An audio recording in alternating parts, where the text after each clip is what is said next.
Hello, hello. We ended off with, what was it even? I think Satoko had PTSD, and after that, the teacher came in and was like, oh, we're just gonna wait and see. Just like Keiichi is. He's waiting and seeing. And now he's seeing that the others aren't doing anything besides waiting and seeing and complaining about it. And then he had a nice little head snap. He's got to do something. He himself. So, start off.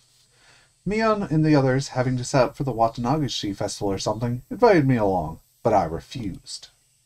Of course I did. How could they be taking it easy and setting up for a festival in this situation? Mion had a lot of nerve.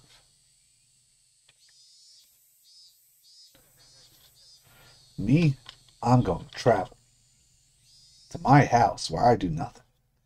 The first thing I did when I got back was take a shower. Not because I wanted to wash off sweat. It was because I wanted to be even calmer. I already understood this, but killing that man would be so very easy. The really hard thing would be not getting arrested for it, so we could get our peaceful days back. As I thought about it, I realized it wasn't easy. Japan's police force have the highest arrest rate in the world, as long as they take up the job, as far as I hear. I mean, if there's a crime, then there's an arrest that needs to be made. I would need to deceitfully pull off the perfect crime, and it couldn't be a half-hearted attempt. Still, it wasn't 100%. Percent looks really thin. Even the police force in the world couldn't. Even the best police force in the world couldn't have a 100% arrest rate. I've read a lot of articles on trials with people brought up on false charges. They do a lot to determine whether they really were false accusations, but figuring out who the real criminal was is usually out of the question. And that meant perfect crimes did exist. In fact, perfect crimes were sort of like works of art. They could even be respected and revered. You just had to look at the inundation of mystery novels everywhere throughout history. They dealt with all sorts of difficult-to-solve incidents involving secret rooms and alibis and stuff, but they all wanted to show one thing: fantasies. They wanted to show the beauty of a perfect crime. There was something divine in the flawlessness of the word perfect. Yes, perfect crimes were skills of the gods. And in that sense, the serial freak deaths they were calling the curse of Oyashiro-sama, I understood. They must have been the works of gods. Each one appeared to have been resolved, but they couldn't stop it from happening every year.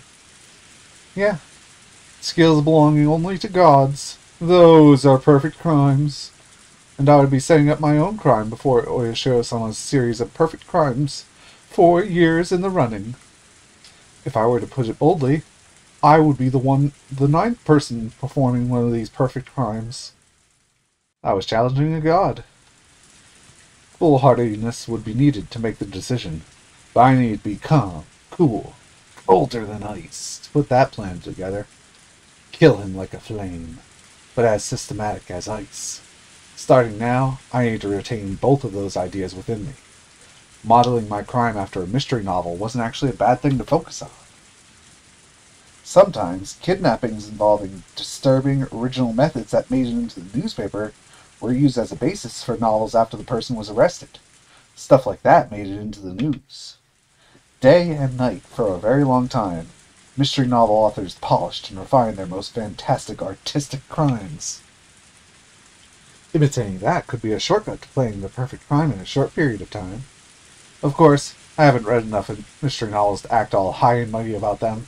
I am just challenging gods. The one who really liked mystery novels was my mom. She'd read every well-known mystery novel from overseas, from past and present, maybe even future. Every time she watched mystery shows, she would always criticize them as having cheap tricks, or being poorly thought out, like those hidden rooms and so on. I wonder what the perfect crime would mean to her. Time to ask her, just out of curiosity. What do I think the most well-done perfect crime in all the mystery novels I've read is? Yeah. Well, you read quite a lot of them, right? I figured you might know a lot about them. It's more fun to read them than to find out. If I told you all the tricks right off the bat, they'd be no fun anymore. It wasn't like I was asking for my own amusement. She was deflecting the question, so I'd somehow butter her up first and draw out an answer. Of course, Agatha Christie's And Then There Were None is my top recommendation. And Murder on the Orient Express used some great bold tricks too, of course. I didn't see it coming at all. I didn't want to know which novels you liked. I wanted to know about the trick that made you the most surprised. If it was really a perfect trick, the detectives wouldn't be able to solve the case, though. That was true. Then there'd be no point. Mystery novels are enjoyable because of the process of the mysteries getting solved. If it was unsolvable, it wouldn't make a very good topic for a novel. I get it. Yeah, you're right. If the main character can't solve it, it wouldn't be much of a story, huh? Was I being too simplistic? A mystery novel was basically a game. They were written so that you can get to the goal, so that you could solve them. But I couldn't use something so optimistic. It needed to be the be-all, end-all of tricks so that we could, without a doubt, return to our old lives. By the way, Keiichi, do you understand that truly perfect crimes don't even become stories? Mom looked at me intellectually and grinned impishly. I'd never gotten to read it, but apparently one time a long time ago, Mom had written her own mystery novel and submitted it for some mystery novel award. Apparently she was really into it. Don't even become stories? What does that mean? Keiichi, what are the essential parts of a story? A beginning, a middle, and an end? Correct. The beginning, of course, is especially important. If there is no beginning, then the story never starts. Well, yeah. If nothing happened, nothing would begin. Right. Nothing happened, so there wouldn't even be an incident. Detectives wouldn't be called, so there wouldn't be any mystery. There would be no mystery, so there would be no solution. In other words, it would be the ultimate perfect crime. Wait a second. Could you explain that again? My mom just told me something absurd. And she was saying it so smoothly, too, so I kind of tuned her out, but she said something extremely important just now. It's not really that difficult to understand. The incident just has to never come to light, that's all. Just has to never come to light. For example, how about this? Say there's an old man living deep in a forest nobody goes into. Uh-huh. And one day, the old man gets killed by an axe. And, let's say the criminal was the old man's son. He went to the old man's house and they were drinking together, but they got into a fight, and he killed him. Ooh, the double he there. You don't do that. What an extremely cheap plot. It was an impulsive crime, without a bit of planning. It was pretty far from a perfect crime. But Keiichi, the house was really, really deep in this forest. So deep in the mountains that nobody would ever go out that far. Then his son would go back to town and say that the old man was doing fine. What about that as a perfect crime? Keiichi, this incident would only begin when it was found out that the old man was killed. If nobody ever visited the old man's house after that, that beginning would never occur. The beginning would never occur. So basically, the story wouldn't start. The incident wouldn't come to light, and they wouldn't call in detectives. And nobody would be suspicious in the first place, so there'd be no mystery. They'd think the old man was still living by himself deep in the forest. And the old man's face would appear in the sky, and that would be it. Something like that, you know? That's amazing. That's a pretty great trick. Now I just need to get an old man and get Sato's uncle to live in the deep woods and kill him there. But it wouldn't be a novel. Mystery novels are for entertainment, after all. They can't be instruction manuals for perfect crimes. I was trying hard to talk cheerfully to fool her, but inside, I was excited. Special tools, strange geography, mysterious drugs, traps involving huge sums of cash. None of them were needed for perfect crimes. The important thing was that there wasn't a beginning. As long as the incident didn't come to light, it would be fine. Speaking broadly, if I could kill him without anyone finding out, and dispose of the corpse somewhere no one could find, it would basically already be a perfect crime. Of course, if someone up and vanished one day all of a sudden, people would get suspicious. But that didn't apply to this man. Last year, after their aunt died, he ran away from the village in fear of Oishiro-sama. When the night of Watanagashi came around again, everyone would have to think that he ran away in fear again. I mean, he had been living with a lover of his in town. No matter what it felt like when he vanished, no one would be suspicious. People hated him, after all. No one would care where he went if he disappeared. When I thought about it like that, it got easier and easier to imagine killing him. There was no point in thinking inside my house anymore. Now it's time for action. I left, getting my bike out of the garage. For now, it didn't matter where I was going. I just rode through the wind, trying to calm my excitement by feeling the cool air on my body.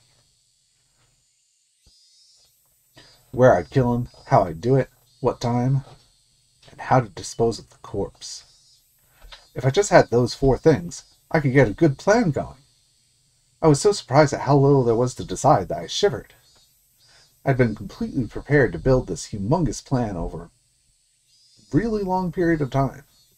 But if I could just get these little things in order, I could put it into motion. Today was Saturday. I would have to kill him on the night of Watanagashi. As long as I was standing in for Oishiro-sama, I only had 24 hours remaining. Sataka, just hang on for 24 more hours. I can't even imagine having to suffer through even more, but please hold out for a little longer. I know you can't even last another second. I know that. But please, just hold out. Your Nini will save you for sure.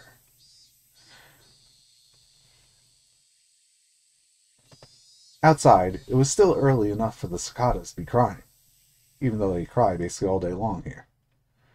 Early afternoon. Evening was still a long way off. I looked at the sky. At some point, it had gotten cloudy. Come to think of it, as I left the house, I heard on the TV that the weather forecast was calling for a chance of rain on Sunday. The sky was the color of lead. If I heard a little bit of thunder, I definitely have expected a sudden evening shower. My first destination was school.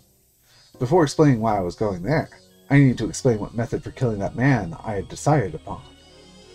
I decided that the most suitable death, the one that I needed to give him, was the same as last year's curse. The same as the punishment their aunt had received, being beaten to death.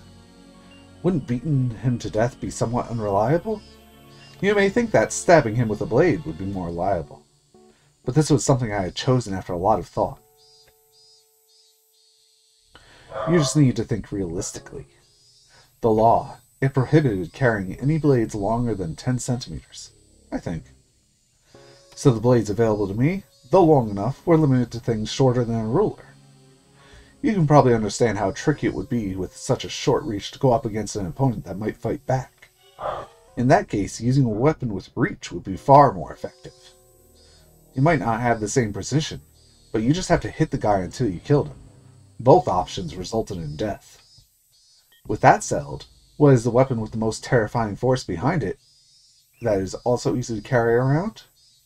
By this point, you should immediately think of a metal baseball bat, or thought of it because you read Chapter 1.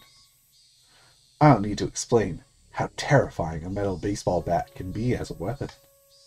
Of special note is the fact that you can carry one around in broad daylight and not be thought of as suspicious. Just those 2 points would have been enough to choose a metal bat for my weapon. But there was one more reason for choosing a metal bat in particular. I will speak about it later. After school that Saturday, my classmates were still having fun, playing in the schoolyard. I could show up there and it would be the same as always, so nobody will think I'm suspicious. Getting my hands on a weapon without looking suspicious was actually a factor I couldn't ignore. I didn't normally play baseball, so if I went to a sports store looking for a metal bat, it would definitely be suspicious. I can't let there be a beginning to the story, so I need to be really careful even about that. That left school. At a location at which my appearance wouldn't be suspicious, I would acquire the weapon. But he actually did play baseball a few weeks ago. in the early game. I checked inside the classroom through the window, but of course, there was nobody there. The only students who would stay in there were me and the others when doing club activities. Without us, the classroom after school was just an empty, unused room. Without glancing around nervously, as if I'd just gone to get something I'd forgotten, I casually went in the entrance. Suspiciously looked inside the windows before going in the entrance. It looked like the teacher was busy with paperwork in the teacher's lounge. I didn't see her in the hallway. Naturally, yet quickly as a shadow, I entered the classroom. The empty room was full of a strange, stagnant air that you couldn't feel normally. An empty classroom, with nobody here. Maybe, while no one was around, the desks creep about of their own accord, licking the floors clean of dirt. The Roomba desks, if I suddenly stepped into a place like that. Would the desks, in their surprise, fly at me, crush my bones, and eat me alive? Nay, that's ridiculous. I felt regret at wasting valuable thinking time on stupid delusions. The students' lockers were lined up in the back of the classroom. The one I was looking for wasn't my own. It was a forbidden locker. One I had accidentally discovered one day. Here it is. Hojo. This has to be it. If one person has one locker, then why would only Satoko have two? I had made a fuss about it once. After that, I learned it was Satoshi's locker, and he had the same last name as her. But of course, even though it was a locker for a student no longer here, looking inside it was still a shameless act, even though they probably could have emptied it months ago. But one time, I let my curiosity get the better of me and took a peek inside. Inside, it was average and worthless. At the time, I hadn't been interested, so until now I'd forgotten what had been in it. But now that I had, dare I say it, awakened, I remembered the thing that had been there. Scrape. I opened the locker, and a stench of mold and sweat wafted out, like a gym storehouse that hadn't been cleaned in weeks. My face puckered up at the stench, but I looked for it. Yes, Satoshi was on Coach's baseball team. Inside the locker was a Hinamizawa fighter's uniform. And it. The one Satoshi used. The metal bat. Yes. This was the reason I wanted to choose this bat. This murder would be carried out by me, but this wasn't originally my role. It was Satoshi's. But I would stand in for him and call myself Satoko's Nini. It was one of the rules for standing in for him. I reached for the metal bat and grasped it firmly. It was light, and yet its tips had enough heft in it. Enough to easily imagine the horror if I brought it down with all my might. Satoshi, I'll give you one last chance to save your sister. Lend me your strength. You're a coward, but I will stand in for you. So if you still care even a little bit about her, you will lend me your strength. There is no more suitable weapon in the world for putting that man to death than your bat. Now, I just need to figure out where to hide it. Tomorrow, before they act, I would just stop by the school and grab it. Because I couldn't ignore the possibility someone would see me bringing it home and think it was strange. But if I left it here, there wouldn't be a problem. Plus, tomorrow was Sunday. Not only that, it was the day of the biggest festival in the whole village. Nobody would be coming to school. I left out the entrance and went over to a construction vehicle parked nearby. We'd been warned by our teacher not to touch it just for laughs, so none of the kids would come near the vehicle either. They wouldn't, because if she found out they touched it, they'd be in huge trouble. I quietly hid it, in the shadow of the vehicle. The chances of someone operating the vehicle tomorrow were slim to none, because tomorrow was Sunday. Government workers had the day off. And, from what my classmates had said, the thing had been left here for years now. Machines that hadn't been moved in years, you can't just suddenly start them up again. So I was almost definitely fine in this case. Unless a kid who's 4 years old and takes it out of the park and leaves it in neutral. I totally didn't do that before. The sunlight was piercingly hot. My head grew faint for a moment. Had the heat been this harsh for the entire day? A moment of dull thoughts like this was a moment of carelessness. I gave myself a couple hits in the head, then looked around warily. Wiggle, wiggle, wiggle. Okay. Next, how to dispose of the corpse. Oh, we got a kitty. Oh, hello. Oh, he's purring like mad. Oh, yes. Hi, Carvo. Oh, yeah. Disposing of the corpse. The ultimate way not to create a beginning was to not let the corpse be found. It was even more important than killing him. Thinking on it vaguely, the first thing that came to mind was the swamp. Onigafuchi, the dreadful bottomless swamp revered even now, that appeared in the legends of Onigafuchi village. Yes, the swamp called Onigafuchi was here first, and then the village took its name to become Onigafuchi village. In other words, this swamp was the origin of Onigafuchi village. No one, no matter who it was, would float back to the surface of this bottomless swamp. What? No matter who it was. Oh, no one. Okay. Everyone would be swallowed down into the land of the demons below the earth. That was how the stories went. If I was trying to copy Oyashiro-sama's curse, I felt that the theory demanded I discard the remains and the weapon into the swamp. But they may have said it's bottomless, but I didn't actually know. And people say large creatures like humans produce a lot of gas when they rot, granting a lot of buoyancy. It was why using fairly heavy objects to hold them people down didn't work. Come to think of it, with the curse the year before last, Rika-chan's mother drowned herself in this swamp, and the criminal behind the dismemberment that went missing the year of the first curse too. It was rumored he tried to discard the body in the swamp and accidentally drowned in it. I never heard of the corpse coming back up, or them finding it. Then, shouldn't I choose to discard the corpse there too? I could discard the weapon there. And then, for example, if her uncle came out on a motorcycle and attacked, it would be convenient to get rid of the bike too.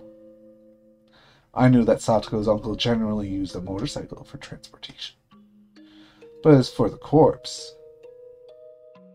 After a lot of worrying, I decided not to discard the corpse in the swamp. The drowning, suicide, and accident were both rumors. Nobody knew if they'd actually happened. There were no lack of false rumors about the drowning suicide anyway, and it was possible the murderer hadn't drowned there and was still on the run. I mean, the first one is sort of proven. You don't write a suicide note and then you're missing. You're likely suicide. That meant no one had ever confirmed a corpse being dropped in there and then not coming back up. Except, all the past history about the village. And then what would I do with the body? I thought it might be interesting to go with the first incident, cut him to pieces and hide him. But the preparation and work for dismembering a human body would be difficult given the amount of time I had. With that out of the question, I arrived at the conclusion to go with the more orthodox method of burying the body. Then where would I bury it was a question related to where I would kill him. Of course, I wanted to keep my time and proximity to the body at a minimum. With that in mind, I would want to dig the hole to dump the body in beforehand, and to make the location of the act and the hole close together. The choice of where to plan the crime, that I needed to be absolutely careful and thorough with. It had to be somewhere nobody would witness it, and a place with hiding places for a sneak attack. I could dig a hole for the body right there. I go over the possibilities in my head of the various destinations her uncle would head to from Sato's house. I imagined a map of the area in my head, and I found a place that fulfilled those conditions so easily, it was almost unbelievable. A bit of a back road that went through the woods. I didn't think her uncle would go deeper into the mountains of Yaguchi on a whim. If he was going somewhere, he'd pass through these woods first. And nobody used this back way unless they had something to do at Sato's house or one or two other places. This path was fantastically ideal, as few people used it. I would wait for him in these woods. Would an ambush actually be possible? I went into the trees and tried really hiding myself in a few places. It was extremely quiet. My senses could be sharpened here to their maximum amount. The cat stares at me whenever I make a big statement. I didn't know when he'd come, but I'd wait right here, for Sato's uncle. I actually had some trouble coming to that decision. The question arose of whether I should somehow call the man out. Was there a risk I'd be taking by luring him here? That man made Sato do all the shopping and errands. He seldom left on his own business.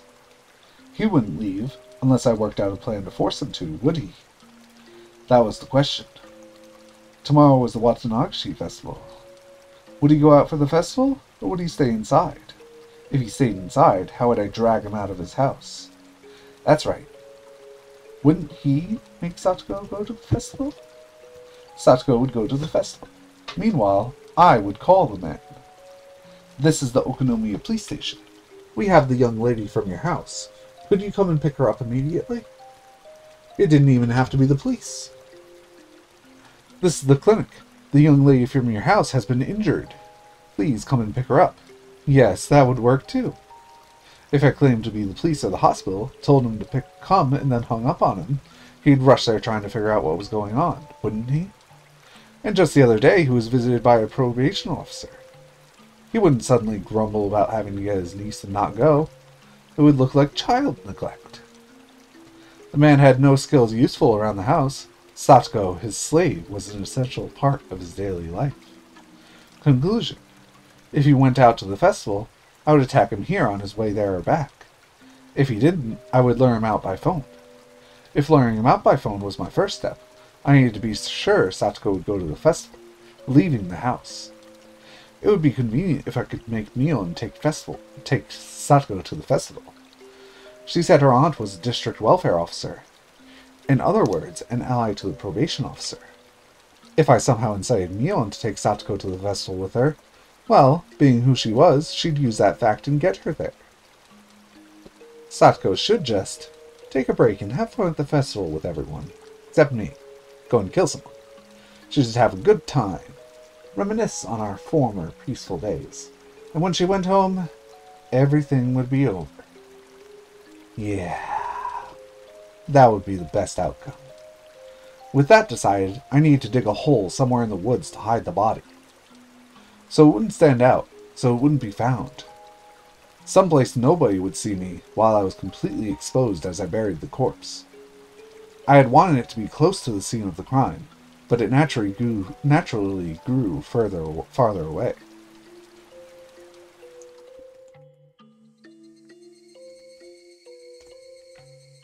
Deep in the bosom of the Black Forest. The voices of the Higurashi, not the cicada, were the only sounds here, informing me that people shouldn't indiscreetly set foot in this place. Digging a hole, huh? Digging a hole with so many tree roots crawling around the ground would be far more difficult than I had envisioned. I snuck a gardening spade out here in my bag, but that wouldn't be enough. I need a shovel. Still, as I looked into various approaches, I managed to find a place I could dig into.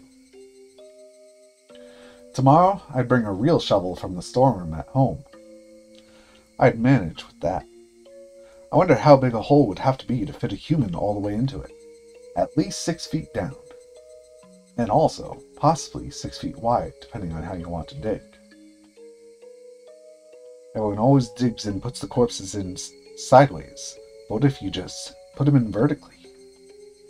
But if I was slipshod in these efforts, I'd let a beginning occur. I absolutely couldn't allow that. Put them in diagonally. That's how you get them real good. Use any amount of time you need to. I mustn't spare any effort to utterly erase it. I glanced at my wristwatch. It was a little past 6. This was probably all I was going to get done here for today. I really wanted to dig the hole in advance tonight, even if it got dark out, but Mom would be upset if I stayed out that late. It wouldn't be good to come off as suspicious to my parents. I needed to go back home and give Mion a call soon. I needed to get her to promise Satsuko to take her by tonight. After that, today would be done. Done. Would it be, though? Was this really everything I could do to prepare right now? I decided where to kill him. I decided how to kill him. I decided, of course, how to dispose of the body. I didn't decide on a time, but I would play that by ear. I didn't have a way to decide that. Was that really all? Was this really all right? Have I overlooked anything? Would this really go how I planned? After all this, worries started welling up, one after another. It was only natural I'd be anxious. This would be the first and last big job of my lifetime. I could not allow failure. I had no experience, as this was my first time. I didn't have the know-how, the knack. So it was only natural I'd be anxious. Knack. If only you had knack too. The dark clouds of unease told me doing nothing would be the easiest way. A truly pathetic suggestion this late in the game. Have you forgotten how miserable Satsuko looked? From the outside, it may have looked like I was resolute, but deep in my heart, my knees were shaking loudly. I have never actually won a single fight to my satisfaction. Could I really kill someone? I may have been playing an ambush, but my enemy was large and far older than me. I have youth on my side.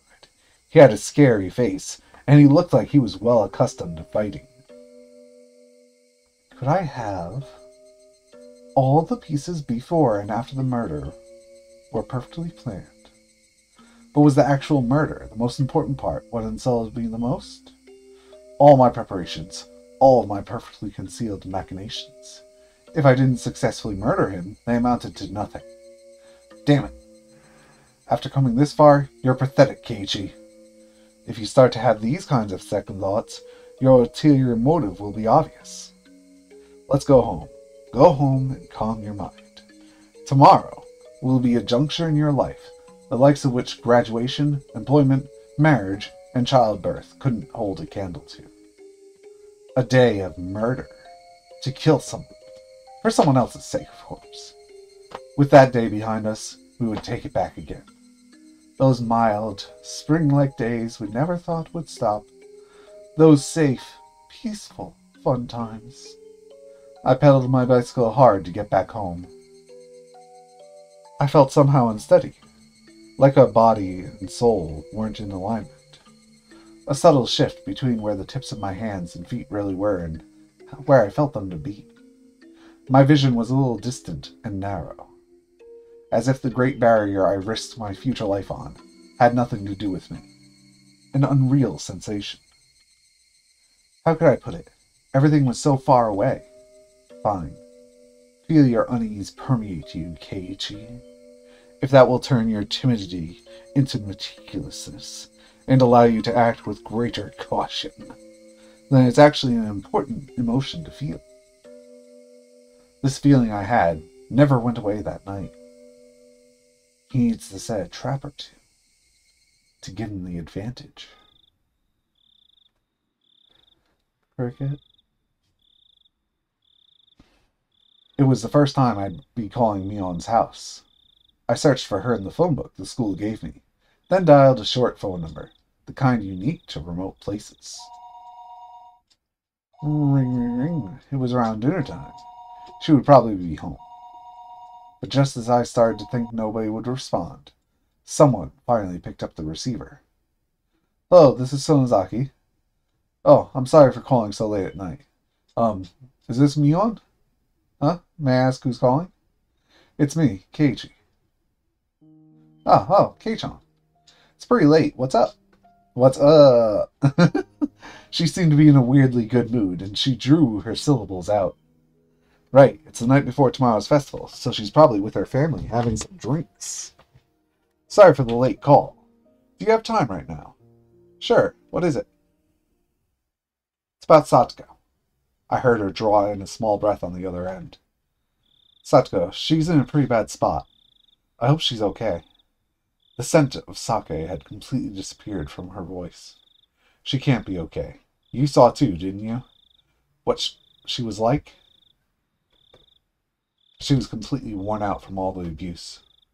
We failed her all this time, and now she's become like that. We didn't fail her. Everyone tried their hardest to help her. But we didn't come up with anything, and we couldn't save her. In the end, we couldn't do anything about it, and now she's become like that. I guess you're right. All I did was watch, after all. So, well, at least... Couldn't we at least let her have fun for one night? Huh? Let her have fun? She's been so battered lately, you understand? That's why. I want you to take her to the Watanagashi Festival tomorrow. I don't mind. But why? Why? I want to give her a breather at least for the festival night, you know? Even if it's just one night, if she can get away from her evil uncle, then I think she'll be happy, even if it's only for a little while. Yes, but why? Why? Why what? I was having a little difficulty understanding what Mion was asking me. Why? Well, I mean, why don't you bring her, Kei-chan? The one who she was very scared of yesterday. Why do you need to ask me to do it? Mion was persistent about odd things. No, maybe it'd be better to say that she was sharp. Well, I actually have something to do tomorrow. I can't make it to the festival. So I wanted you to take Satoko there for me. Something to do? It's nothing major. I'll probably finish quickly, but I'd not be able to meet up with you all tomorrow. Hey, Mion, could I leave Satoko to you just for tomorrow night? Mion took a long time to give her reply. I got the feeling that Mion had been acting weird for a while now. Do I have to kill her too? Like she was flustered by emotions or something. No. Huh? Was that a sob? Mion? Are you crying? I said no, I don't want to. I don't want you to push this onto someone like me. I'm not trying to push anything onto you. It's just for tomorrow night. That was a lie. What? Mion, what was she talking about? Saying it's just for the night of Watanagashi, and then it was forever. Liar. But I guess we're even, huh? I couldn't keep the promise I made with you. I left her alone all this time. I had no idea what to say to that. Mion was clearly now talking to someone other than me. I didn't know who. All I could do was listen to her in a daze. You never came back after that, and now you called me again to push her onto me. You're so unfair. Hey, you're Sashi-kun, aren't you? Mion, what are you talking about? When I said her name, whatever spell was on Mion was released. I'm sorry. It's nothing. It's just that I got a phone call a lot like the one you're making now, a long time ago. Specifically, 1 year ago. Was it from Satoshi? Mion didn't answer. All I could hear were sobs coming through the receiver. Sorry. I think I'm still a little tipsy. I got all weirdly emotional. Sorry, I probably scared you. I had no idea how it happened. But I was pretty sure that last year, on this very day, Satoshi had called Mion and told her to bring Satoko to the festival. And when she asked why he needed her to do it, he replied the same way I just did, almost like I did in Chapter 1. Satoshi didn't go to the festival, did he? Yeah. He said he had something to do and couldn't make it. And he told me to take Satoko there in his place.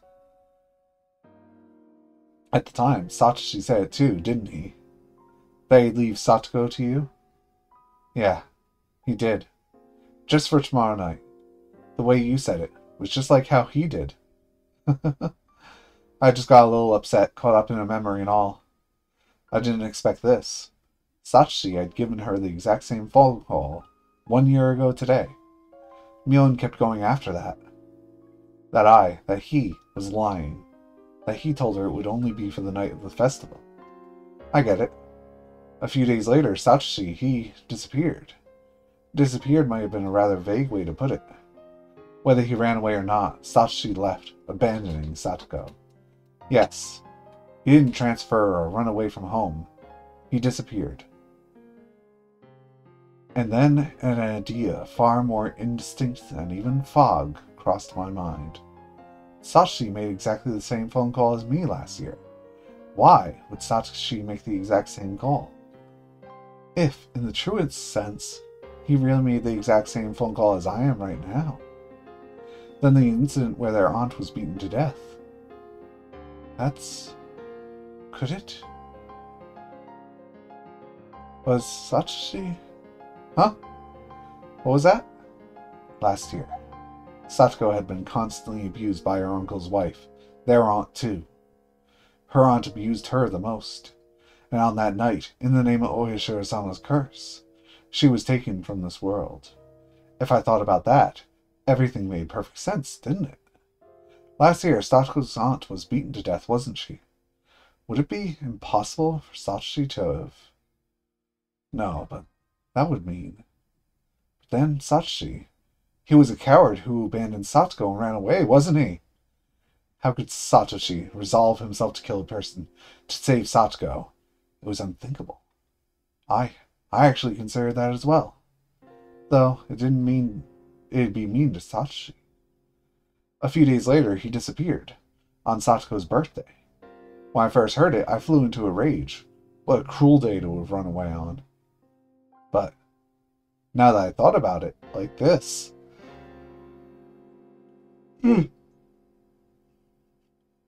the story changed completely. Satoshi had probably been even less calm than I was right now. He was her big brother, related by blood. Blood. Watching his little sister be abused day in and day out. Maybe that's why he couldn't keep calm. And that was why the corpse of their aunt, beaten to death, was so easily discovered. Satoshi lost himself in his anger and had hidden the corpse. He permitted a beginning to occur. If the police conducted a full-blown investigation, it was easy to imagine they wouldn't take long to pin down Satoshi as the culprit.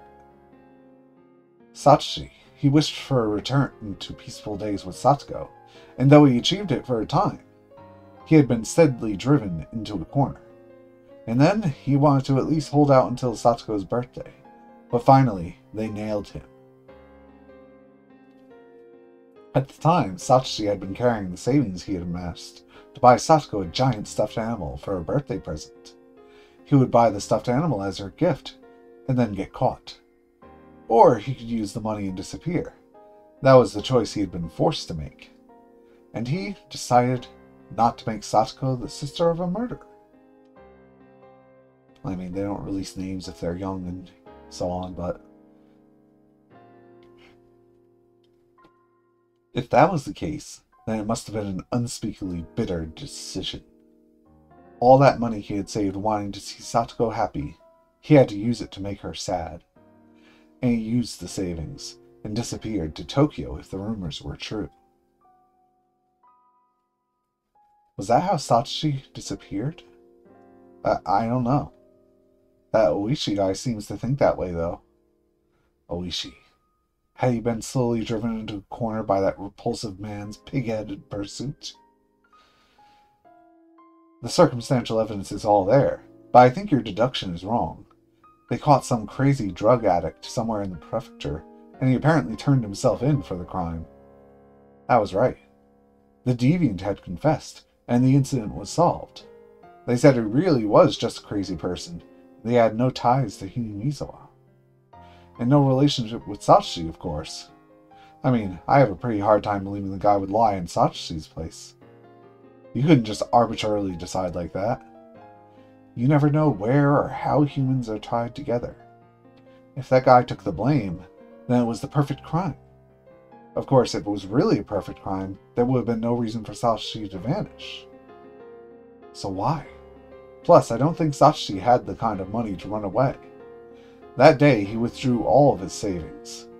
No matter who I tell this to, nobody believes me, but That stuffed animal he said he was buying for Satoko. It was gone from the display. Sold. It must have been Sachi. Wait a minute. If he didn't use the money to flee and bought the stuffed animal instead, he would have gone back to Satoko, wouldn't he? It seems unbelievable he'd buy it and then disappear without having given it to her. Yeah. So, now I don't know what happened. It would be one thing if he had the money, but if he used all his savings on it, he'd be totally broke. You can't live a life on the run without money in this world. I didn't get it. After all that, I was understanding Sachi less and less. The two of us fell silent. I couldn't remember how we even got on this topic. Sorry. I think we got off topic. Satoko, right? Don't worry. I actually already invited her. Huh? You serious? When everyone went to the shrine to prepare for the festival, we started talking about getting Satoko to the festival itself. So then I used the phone at the assembly hall to invite her. Her uncle was acting distant and didn't seem to care at all, but in any case, we got the okay from him. We decided to all meet up and go together tomorrow. You okay with that? Satoshi... Stupid, I'm not Satoshi. I was a little relieved. I hadn't needed to make the phone call. Satoko had already been invited to the festival. And not in a way that smelled of blood, a way to leave her uncle alone to create time for me to kill him. They purely wanted Satoko to enjoy herself, so they invited her. In the end, it was the same, but I was happy for that slight difference. Sorry. I guess I didn't need to call then. First yesterday, now today. Sorry for, saying such weird things. Just forget about it. No, I'm the one who should apologize. Losing it like that isn't like me. I'm really sorry. We apologized to each other for a little bit. Alright, I'll be going now. Good night. What did you have to do? As if interrupting our parting words, Mion struck straight where it hurt. Just hang up the phone. Don't say anything. Or is it like with Sachi, where you can't say? Stupid. I keep telling you, I'm not Sachi. Yeah, I know that. I deflected her with a response that wasn't really an answer. Mion didn't hound me anymore after that. Alright, this time for real. Good night. I don't know why you're giving me the same phone call as Sachi-kun did, but... Yeah, never mind. I'm sorry. Good night. I'm hanging up. Click.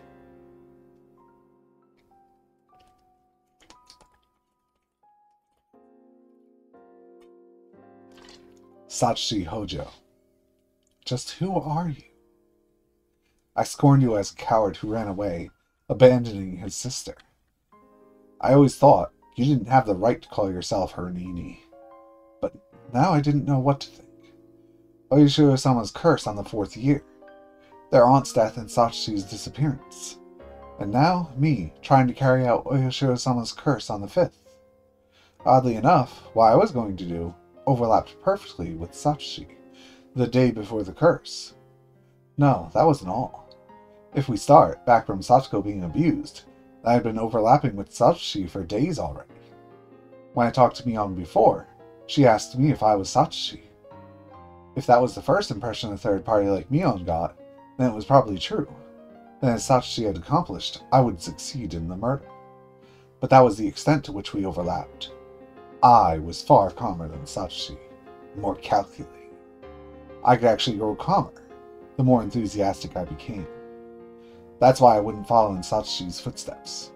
I would snip him cleanly out of the world, and then get our peaceful life back. Maybe Sachi had been with me ever since I chose to use Sachi's bat as my weapon.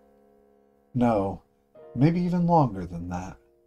When I decided I'd be her Nini, maybe Sachi has been residing within me then too. Sachi, were you really a coward? Or are you a true Nini, even now? The kind worthy of Satoko's love. I'd never met him, never spoken to him, didn't even know his face, and yet I felt so connected to him. I'd never felt that way before.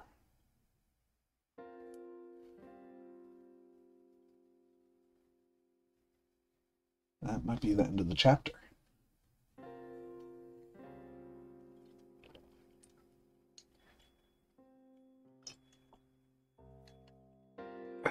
Yep, it is. For attention of those on the housewife slaughtering case. Just gotta check a message real quick. Yeah. Oh, it is. I thought it was two different notes, but it wasn't. 1982, 1 year before. Okonomi Police Station, 1st Investigative Division, basically the Crimes Division. The headquarters for the eradication of drug-related crime. Shishibone, branch head.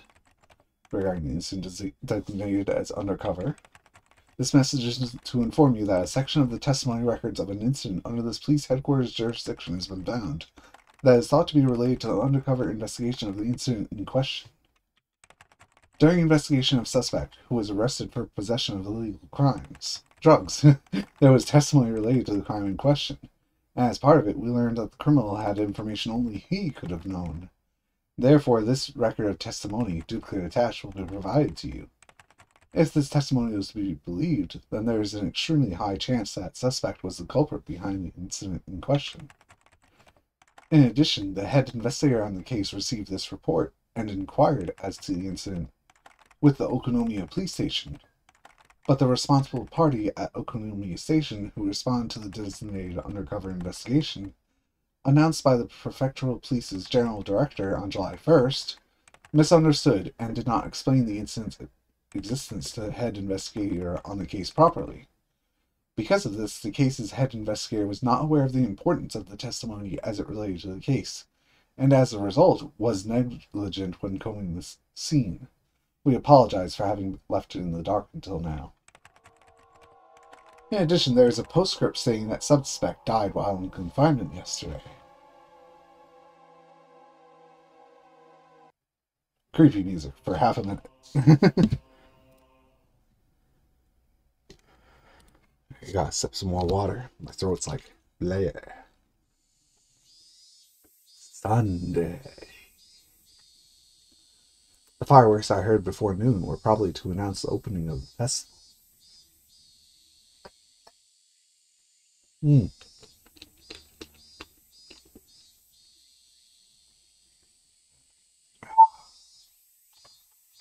Watermelon.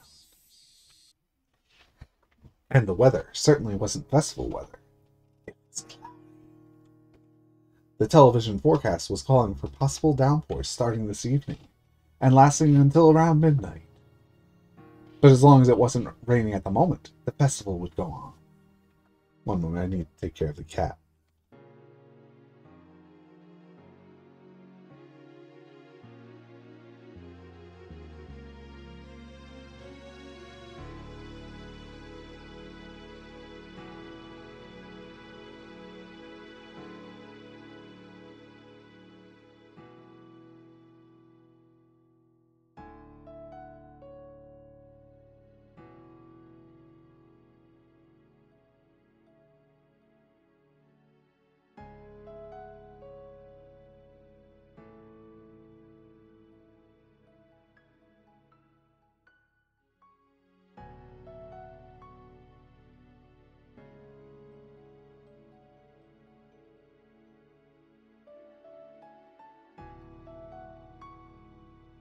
I just opened my OBS. I'm dropping a lot of frames today.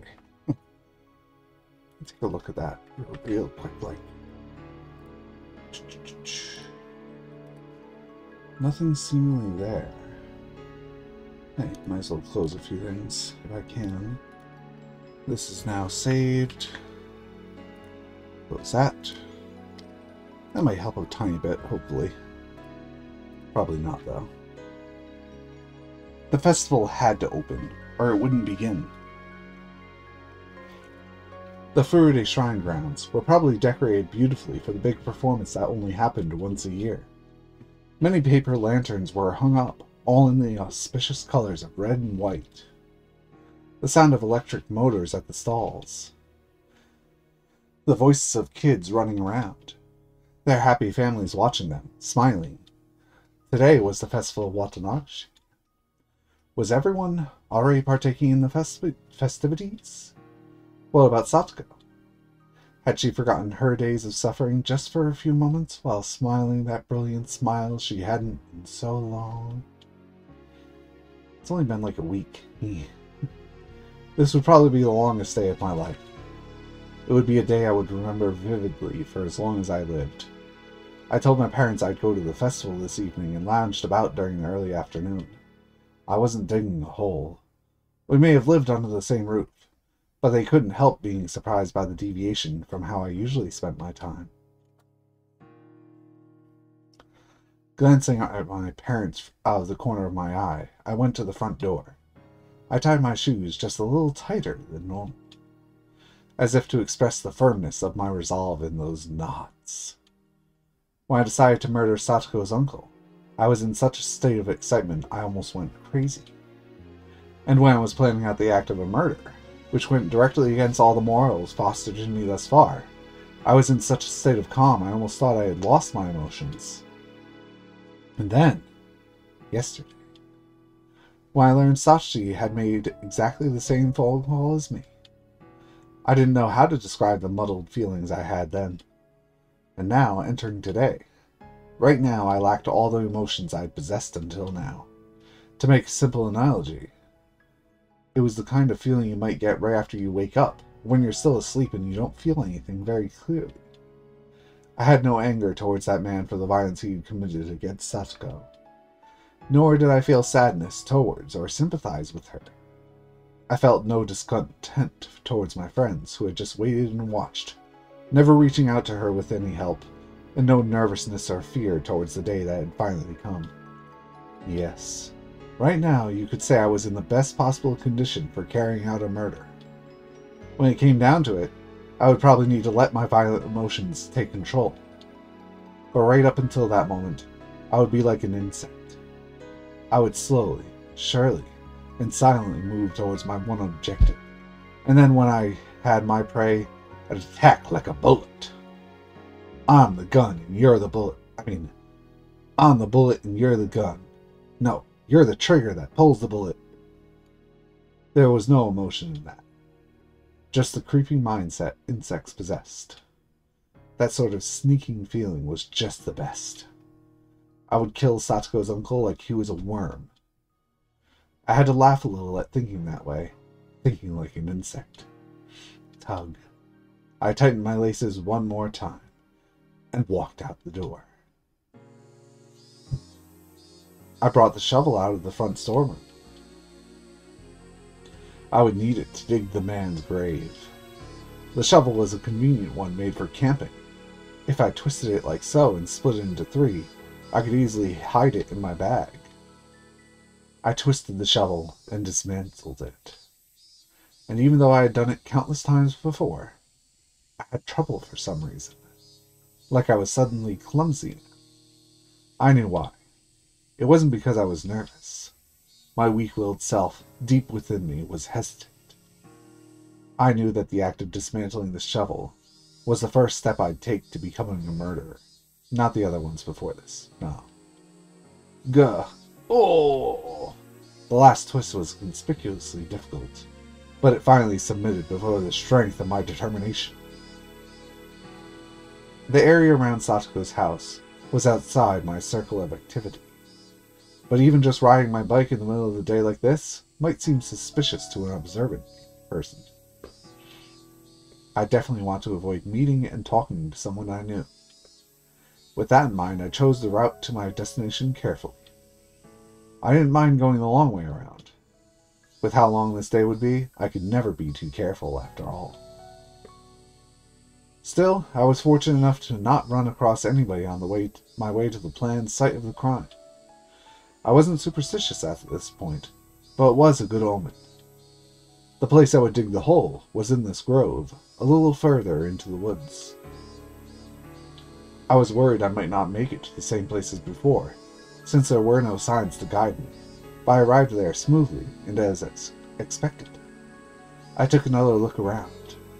Not even a hint of human presence. The air was a little bit damp, but it was comfortable in the cool shade of the trees.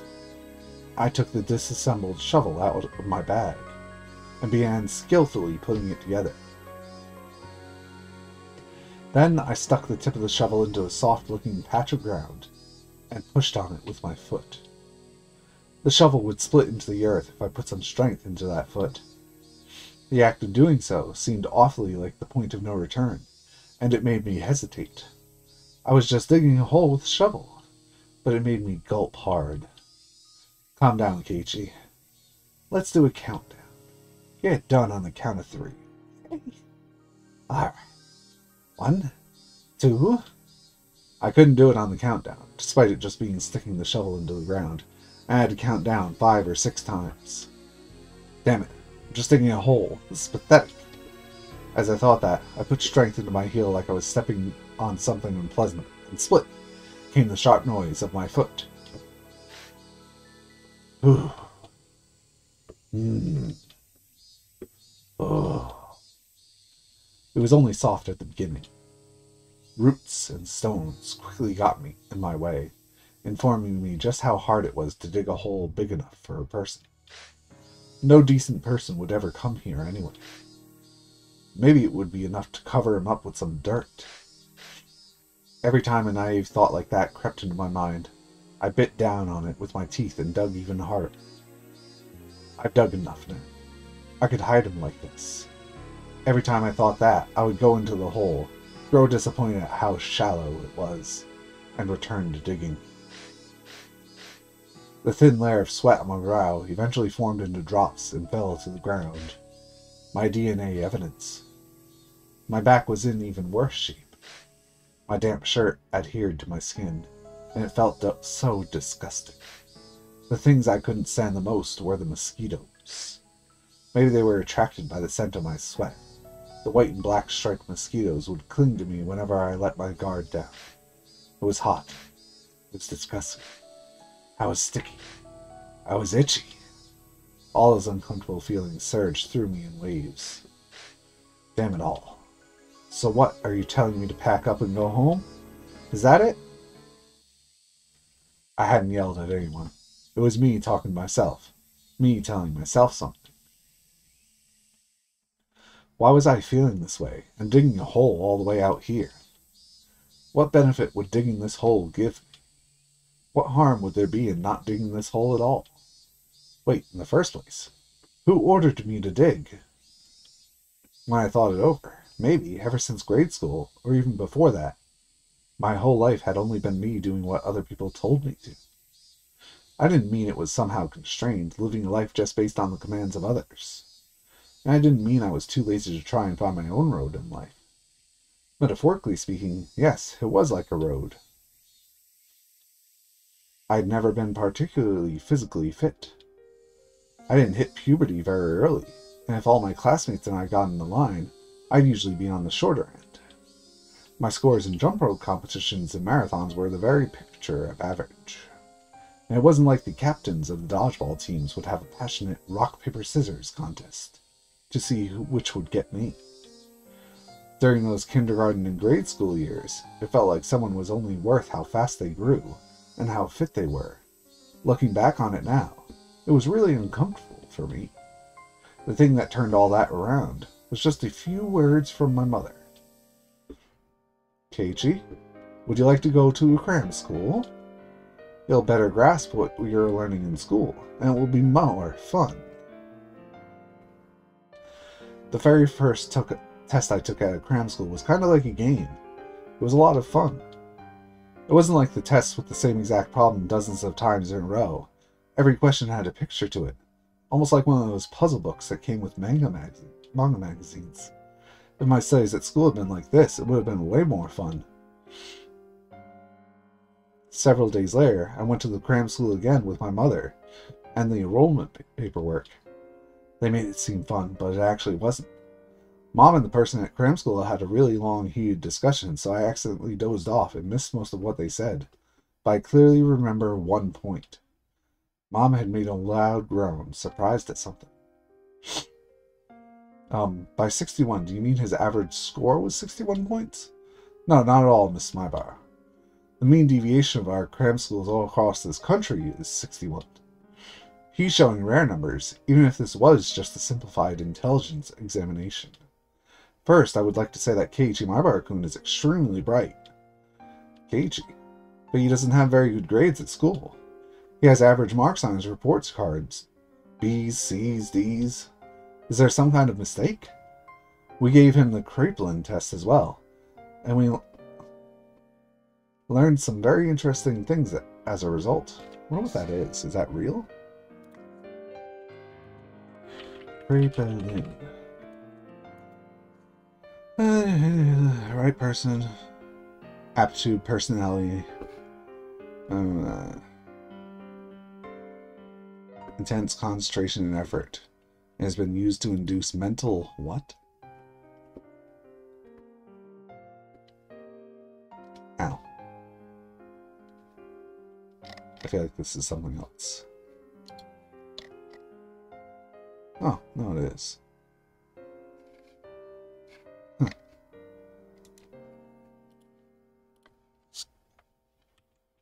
Maibara-kun is extremely weak when faced with questions that don't have any meaning. He just has no interest in simple, dull questions that don't have to do with everyday life. So even if he doesn't know what 2 plus 3 is, if you told him he had 2 apples then got 3 more, he would understand that sort of question? That's right. For example, instead of telling him to draw a flattened, foldable cube, what if we asked him what a die would look like when cut open? If we did that, he can answer beautifully. Then the person from the cram school showed her a page from one of the exams I took. It was a paper with questions about construction. Construction questions were unusual, so they were really cool, weren't they? In this question, it asked to draw an unfolded, regular icosahedron, a shape with 20 faces. When we rephrased it and asked him how he would cut out a piece of cardboard to create a 20-sided die, Keiichi-kun drew the answer as though it were easy. This is not something an average child can do. Keiichi, have you ever made a die with 20 sides from a magazine extra or anything? Dice only went from 1 to 6. I had never even considered before this test that there were dice with more than 6 sides, so it was fun to imagine what kind of shape a die that went up to 20 would have. If I had a die like that, I could win at dice games against anyone, so I immediately wanted to make it. Finally, I entered cram school. There were only 4 students in the class they put me in, which was called Select. It was the highest class, and some of my classmates were in lower classes. And when I remembered how much better they had done at things like dodgeball and the 50-meter sprint, I felt happiness well up within me for the first time. Even if I wasn't as good at them physically, I triumphed over them in other ways. It was fun at first. The more I did, the more I was praised. My teachers at school suddenly started pampering me. It felt good. My parents were satisfied too, and I enjoyed seeing them satisfied. The more I listened to my parents' commands, the more fun things got. That did happen, didn't it? I grinned dryly in self-deprecation. Because, well, my studious lifestyle didn't end up lasting very long. It was only at the beginning I enjoyed learning more and more. I gradually got along less with my friends. My classes were behind while I was learning in cram school. I eventually stopped respecting the teachers, given that they could put me to sleep with their lectures. And well, I was a disagreeable sort who bragged a lot about how much I knew, and the ways of the world wouldn't let me remain in that state of ecstasy forever. I would do as I told, then I'd go above and beyond their expectations, and then they praised me. I was happy for that, and the cycle repeated itself like the wheels on a bike. Go round and round. The thought moving forward like that was how life worked, like a bicycle. When I moved to Hinamizawa, I realized just how inadequate it was. Some things happened, and we started saying how moving and getting a change in atmosphere would be nice.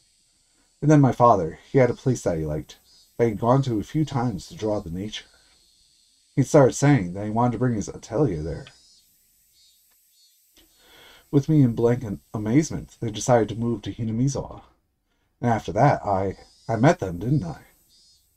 My friends.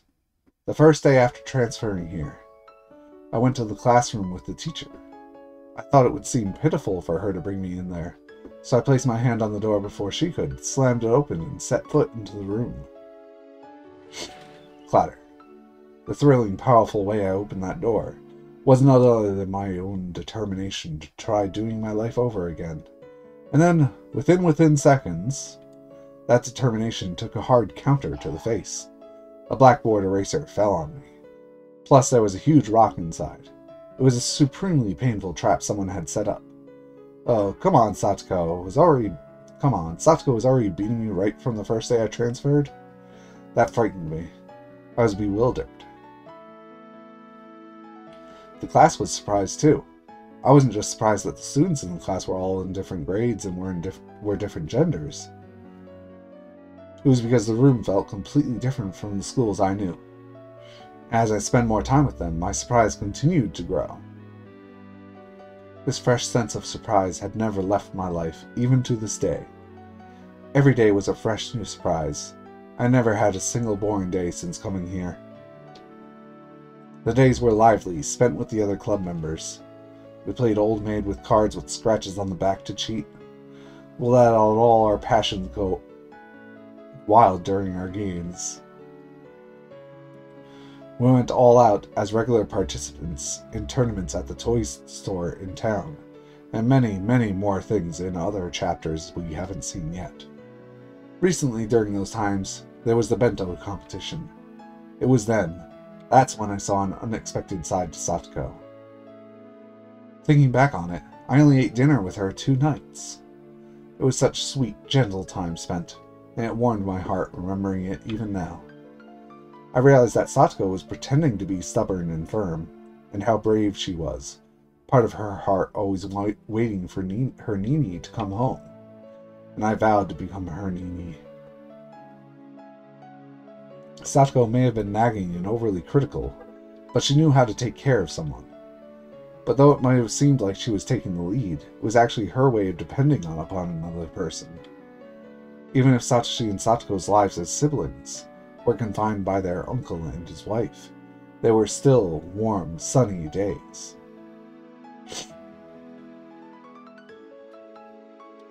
When did those sunny days all go wrong? What mistake was made? Lamenting tragedies of the past would do no good, and I told myself that so many times, but I did it anyway. Keiji, isn't that why you chose your own path? To take back that life?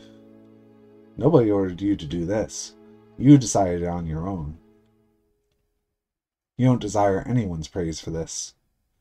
You thought it all through yourself. You'll carve it out yourself. And you'll do it now. This wasn't a path I could see very far down. Not like the road parents or society could offer.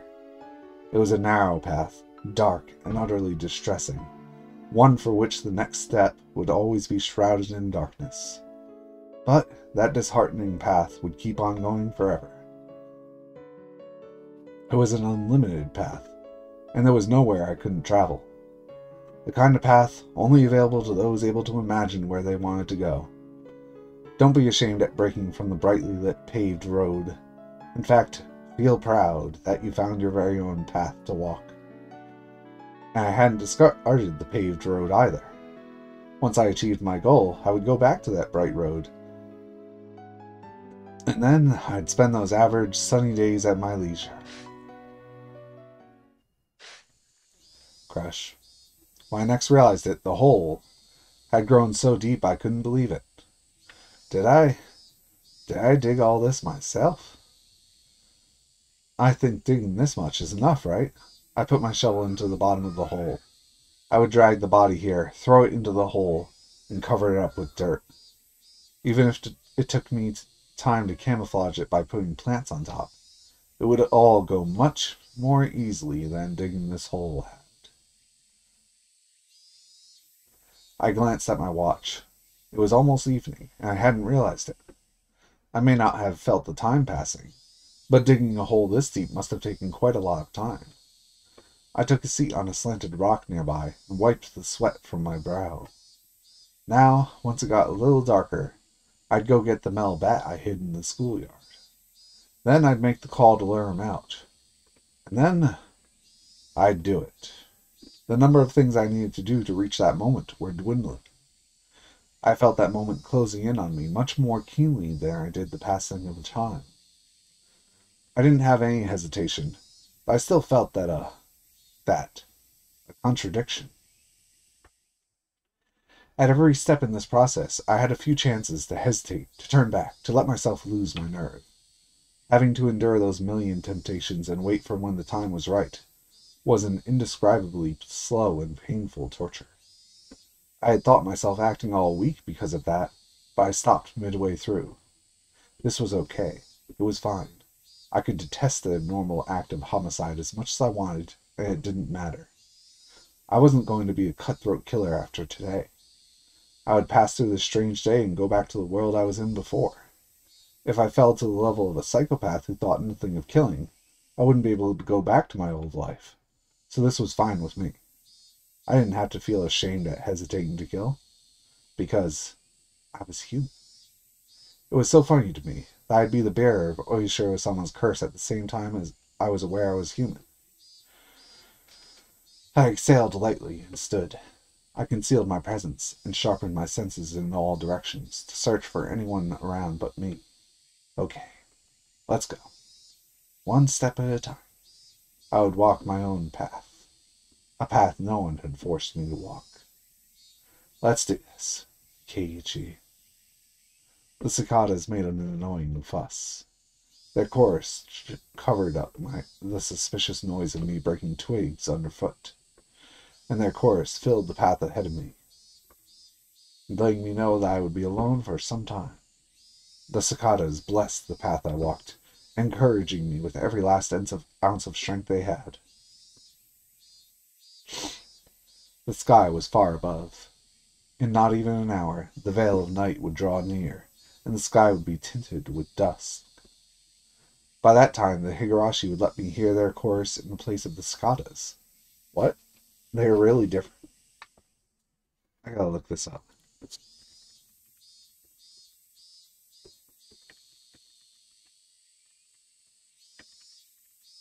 Pretty sure they're the same thing. Also called the evening cicada or Higurashi, is a species of cicada, a family of insects. Yeah, so you can't say that quite so if you aren't specifying the cicadas, because you're saying the cicadas would let me hear them in place of the cicadas. When that happened, would everything be over with? Would everything have ended? I said something along those lines when I left Satoko's fate up to a public agency. But this time was different. I would do it. I would carry it out. I would end it. It would all be over very soon. Everything would end. Yes, when the Higurashi cried.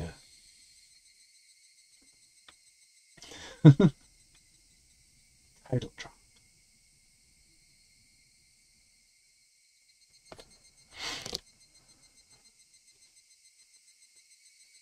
Well, I guess the title makes a bit more sense now, because that means it's at nighttime only.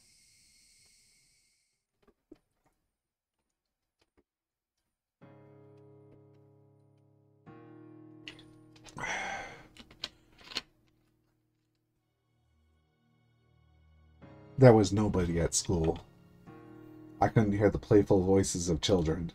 This was the first time I had seen the school with such a lack of human presence.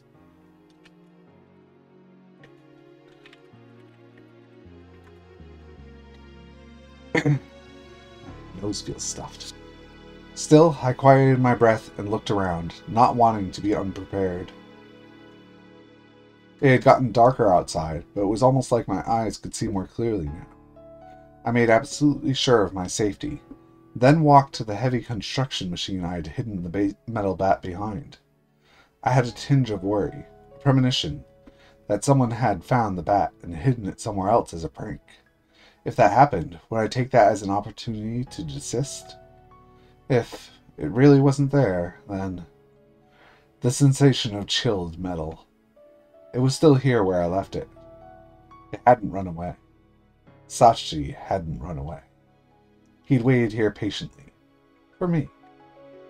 Sorry for the wait, Sachi. It's been a long time coming. You prepared for this? Through the metallic touch, Satoshi grins at me in my mind. That's why I should be asking, you know? I did this last year already. You should be more worried about yourself. Right on, Satoshi. Let's show him a bad time. Satoshi's bat got lighter and lighter, and fit into my hands like it was being absorbed. It didn't feel wrong to swing this. I could move it around so naturally, it was like an extension of my own right arm. Of course it felt like that. Satoshi and I were holding one bat together. Next, I would make the call to lure the man out. It wasn't a bad time for it. My friends were doubtlessly parading happily through the stalls. I hadn't considered where to make the call from. My house and Satsuko's were pretty far apart. If I called from my house, I wouldn't make it. Couldn't I use the school phone? But, as I thought, the room was locked up and I couldn't get in. Shit. So naive. You should have at least figured this part out. I couldn't call him. And just for that, was today all over? I'm sorry, Satoshi. And just as I cursed my own naivety, a miracle occurred. A bicycle came into the schoolyard. It was a familiar middle-aged man, the one from the Forest Service field office. Why, wasn't today Sunday? Was he here to pick up something he forgot? Anyway, the forest officer went around back and felt around in his pocket, then unlocked the door and entered. The best possible coincidence, and it had to be Satoshi who saved me. The metal bat, through just my contact with it, told me this was a chance I couldn't allow to slip by. The sections for the forest office and the school were neatly separated. I felt the man head into the forest office's storehouse, which was so far in the back the students weren't allowed into it. The door didn't match its fittings well, so it didn't close all the way, and the gap in the door opened slowly as if to lure me in. I took a deep breath and went in. I tiptoed along, silently and stealthily, and made it to the teacher's lounge. That was the only place with a phone. As I held my breath in the teacher's lounge, I heard the Forest Service officer walking back over. Then the back door clattered shut and was locked. Doors locked. I glanced out the window at the schoolyard and watched as the man got on his bike like nothing had happened and rode out the school gate. The school once again emptied, becoming deathly silent. I waited for a bit to make sure the silence was the real deal, then reached for the telephone on the principal's desk. I fished Satsuko's house phone number out of my pocket. Yes, the number in the class directory for Satsuko had been the one from their house now, where she lived with her uncle. I touched the dial with my fingers, and then thought for a moment about what to say exactly when he picked up, despite how many times I had gone over it in my head last night. Now that I had my finger on the dial like this, it started to seep out of my mind like a cracked bucket leaking water. Simple would be best. More importantly, to say it straight and not sound suspicious. I counted off 3 heartbeats and spun the dial. The call sound. Would Satsuko's uncle pick up? Now, of all times, the hope that he wouldn't pick up, and the feeling of doom in the knowledge that I couldn't save Satsuko if he didn't, whirled around in a vortex. Hello? It was the voice of a grumpy man, like he had just woken up. He picked up. Hello? Say your name so I know you're Hojo, you asshole. It would be terrible if I got it wrong. I made up my mind. I had all the initiative on my side. Here we go. This is the Shishibone Okonomiya police station. Am I speaking to the Hojo residents? I was changing my voice, but did he really think I sounded like an adult? Would he believe I was the police? Oh, yes. This is Hojo. We currently have your daughter, Satsuko Hojo, here with us. What? Satsuko? What did that brat do? He fell for it. I could tell by how tense he was that he didn't doubt my words. I explained the particulars once we have arrived here. Would you mind coming to the station right away? Right now? I already took a bath myself, so I don't really want to go out like this, so... What? You don't want to come because you already took a bath? Yes, right away. Right away? Jeez, man. What the heck did Satoko do? I'll explain once you're here. I'll be waiting. Thank you for your assistance. Ah. Ack. 1 second. I don't know where the police station is. Where am I going? Ah, you moron. What the hell? The Okonomiya police station? I don't know where it is either. Aren't you from around here? Why don't you know that? A greasy sweat came over my body. Eventually, just as I was about to choke, he spoke. Oh, next to the fire station, right?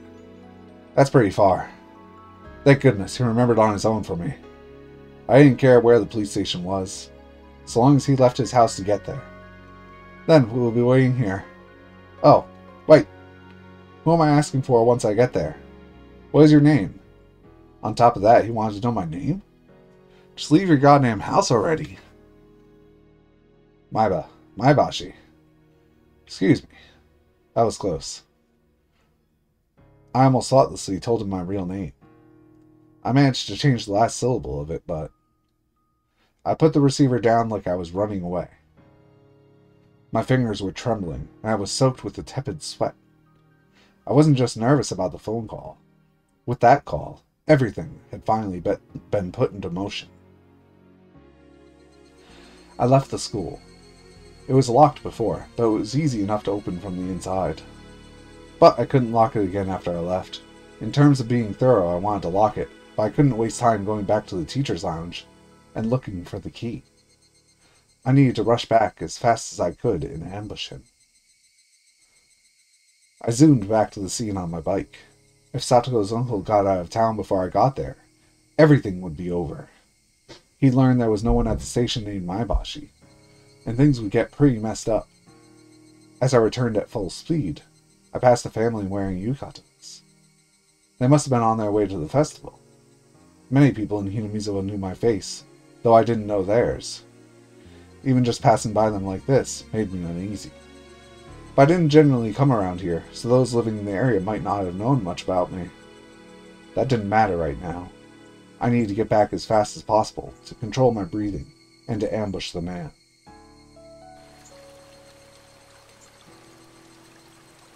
I hid my bike in a thicket and picked up Satoshi's bat, which I had just left hidden in the shade. And then I held my breath, waiting to see someone. I wondered if he still hadn't gotten here. Or maybe he went right out after the phone call and passed by here already. I couldn't figure out which it was, and was set upon by an indescribable impatience. Calm down, Keiichi. Even if he came here already, he'd pass by here on the way back, right? The end result would be the same. It wouldn't change the fact that he'd die. He'd probably be coming on his motorcycle. How would I stop him then? I figured it would be best not to think too hard and just hit him as he passed, or beat him out of his seat. The path was made of pebbles. If I hit him as hard as I could and made him lose his balance, he wouldn't be able to help falling. And then the course of the Higurashi stopped. The sound of a bike approached from far away. I couldn't tell what sort of motorcycle it was from its sound, but I had seen it parked before, so I'd know. It was getting rapidly closer. It was almost here. If he just went a little farther, he'd cross into that thicket and appear in front of me. I'd take a moment to make sure it was him.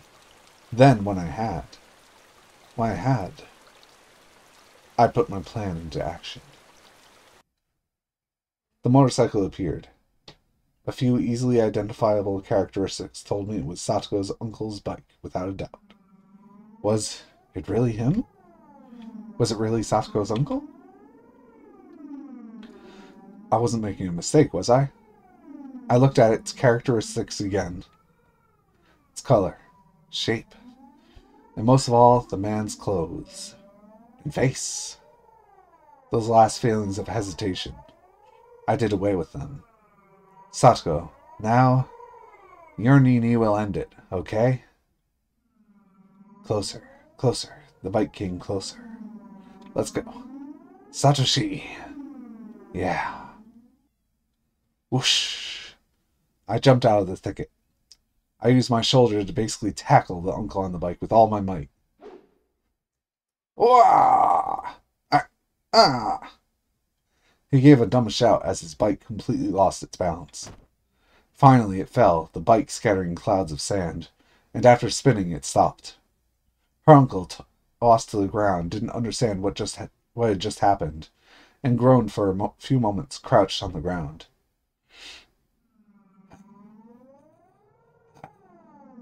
My breathing started to become ragged. No, I couldn't have this emotion. Some weird secretion crossed through my brain and nearly made me hallucinate. Her uncle was groaning. Now was the once-in-a-lifetime opportunity. What was I doing? All the sounds in the world cut off. My mental chaos from a moment ago withdrew like a lie, and I could feel the temperature in my head rapidly cooling down. The tension in my muscles all went away like the strings they'd been attached to had been cut, and I let my hands dangle at my sides. It wasn't quite like exhaustion. Have you calmed down now, Keiichi? Do you need to remember again why things got to this point again? Scrape, scrape. I stepped over the pebbled path, taking one step, another step, then another towards Satoko's uncle. The more I walked, the more my breathing calmed. The more I walked, the more I felt my body cooling, calming, chilling with frost. Yes. At this moment, this guy had lost permission to live. I had just rescinded it. So he mustn't stay in this world any longer.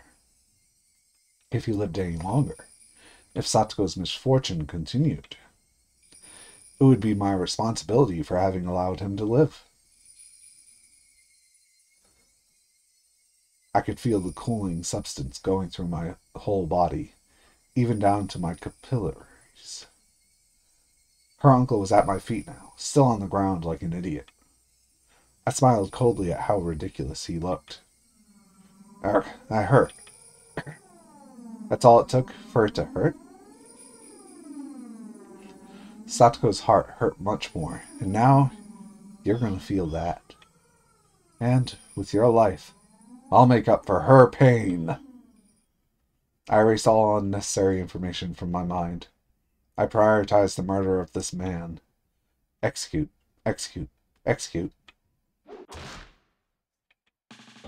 Utterly calmly, I delivered my first strike to the back of his head. I wanted to get it at the most effective spot. At least during that first moment, I'd have to attack him while he was at his most defenseless. Yeah. If he was hit in the head, he'd cover his head. It was a defensive reaction all humans made, like machines. He used both hands to cover his head, so he couldn't pick himself up off the heap he was in on the ground. Like pounding a caterpillar into the dirt, I hit him over and over. If he covered his head, I'd hit him in the side. If he covered his body, I'd go for his head. If he rolled over, I'd strike his feet, his knees, his elbows. I didn't care where anymore. By just delivering one blow after another, I induced panic in him. I retained my overwhelming advantage, but I hadn't done nearly enough to deliver a fatal wound.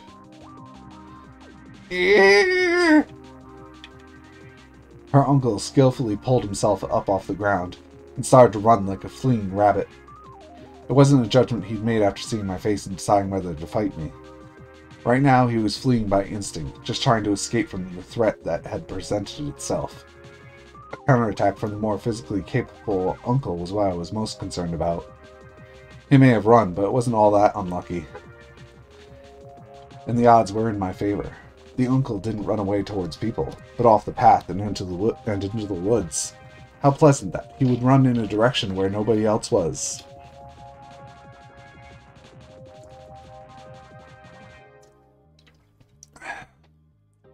He was fleeing into strange geography, like a rat that instinctively runs into tight spots over and over.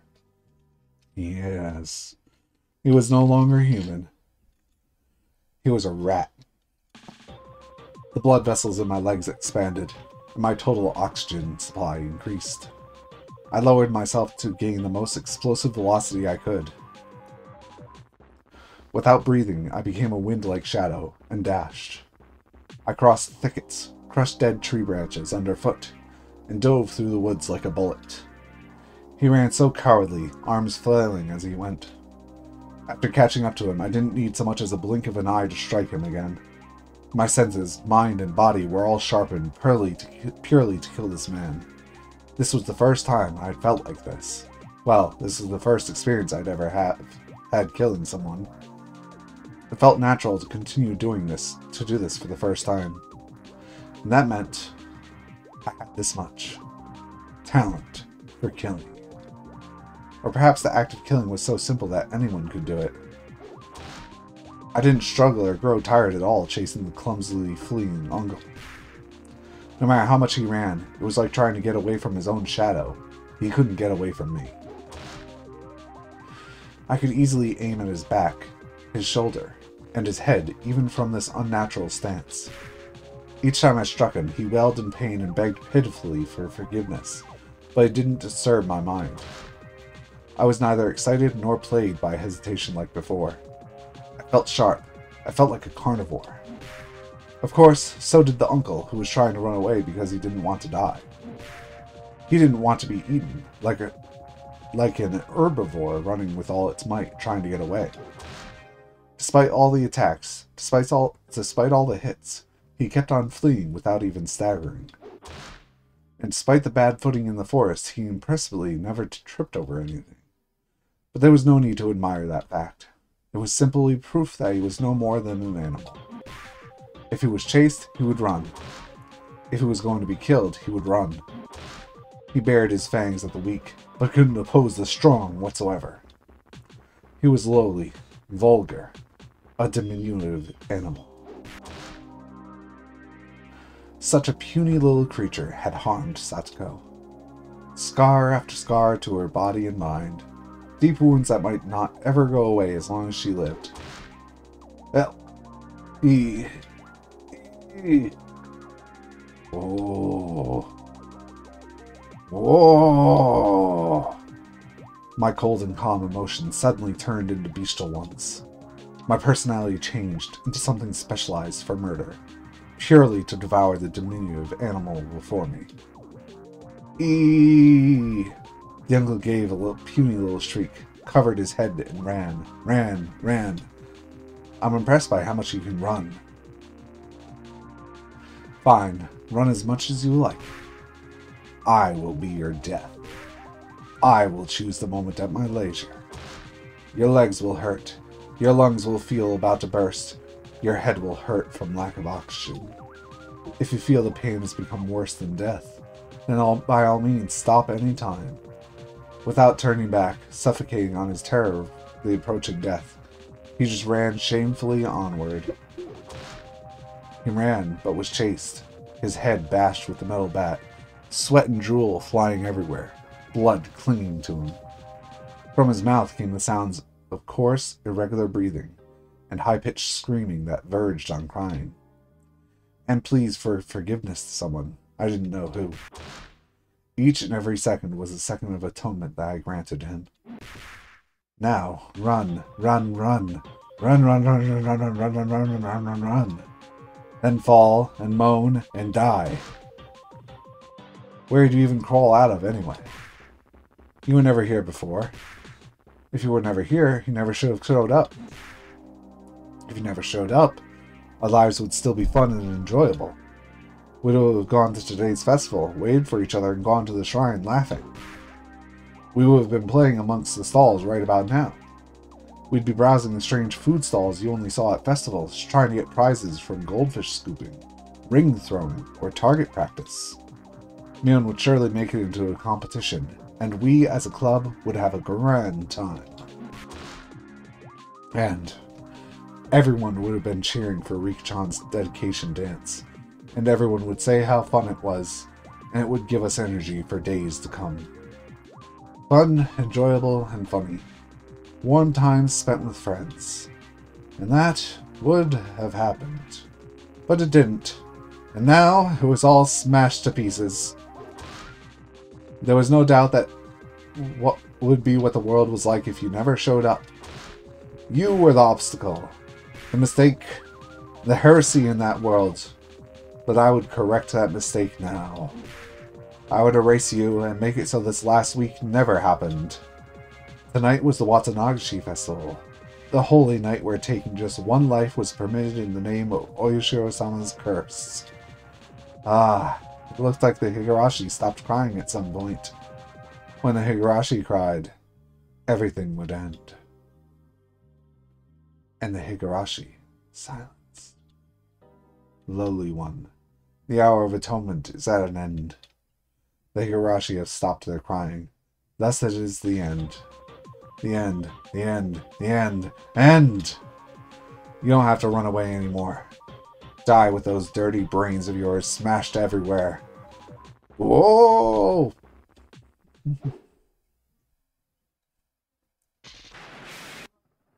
Lightning and thunder struck like an explosion.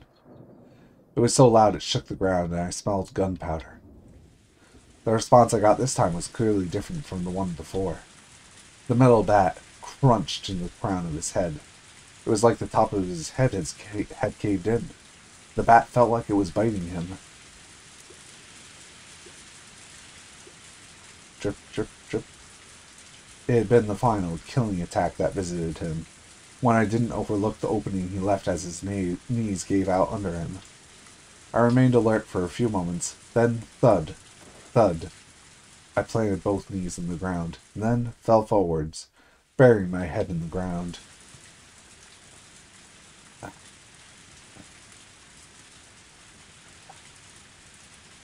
I've been holding back my ragged breathing, but now it all came out of me like a bursting dam. My head was dizzy and light, and unable to maintain my balance, I leaned against a nearby tree. The uncle didn't try and guard his head any longer. After a disgusting sort of spasm, he stopped moving. Did I get him? Did I get him for sure? I fought back my exhausted urge to fall over where I stood, and drew towards him carefully, bat still at the ready. It was possible he was faking it and trying to wait it out. Should I check for a pulse? I realized right away, though, how unnecessary that would be. If I thought he might be faking it, that I would just have to keep pummeling him until I was satisfied. I fought back my ragged breathing again. And then I swung my bat far above and brought it down. Clunk. His body leaped like a bow, but he didn't try and cover his head. Then, once again, I aimed for his head and swung. His reaction was the same this time. After spending a few moments making his head into mochi, the hits gradually started to feel different, and it started to spray a filthy, dark red liquid everywhere. That was enough. It was definite now. I had absolutely killed him. There was no sense of accomplishment, nor one of regret. I didn't feel anger towards Satsuko's uncle, nor pity towards Satsuko herself.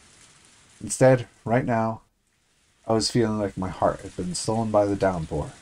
It had begun to rain at some point, and how comfortable it felt. The rainwater drenched my body and dripped down to the ground. The excitement within me faded as the rain washed away the grime. In exchange, my shoes were so wet they made splashing sounds. And despite abusing Satsushi's bat like that, it wasn't bent very much. There were a few dents in it, probably from hitting the man, but nothing that would make it seem different from before. Instead, it had been stained with black, with red, with mud and blood. But that itself would be evidence. The one piece of evidence needed to prove that my delusions hadn't just been daydreams, that I had ended Satsuko's uncle for all eternity. Alright, Keiichi.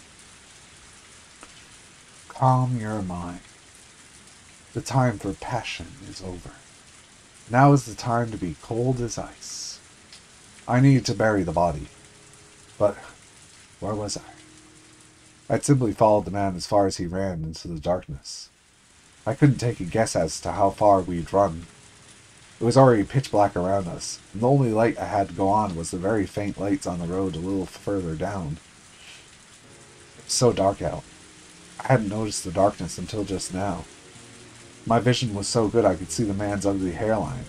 I could have counted the pores in his head.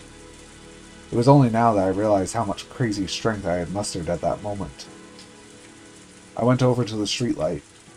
I looked up and down the road, just desperately trying to figure out where I was. Oh no.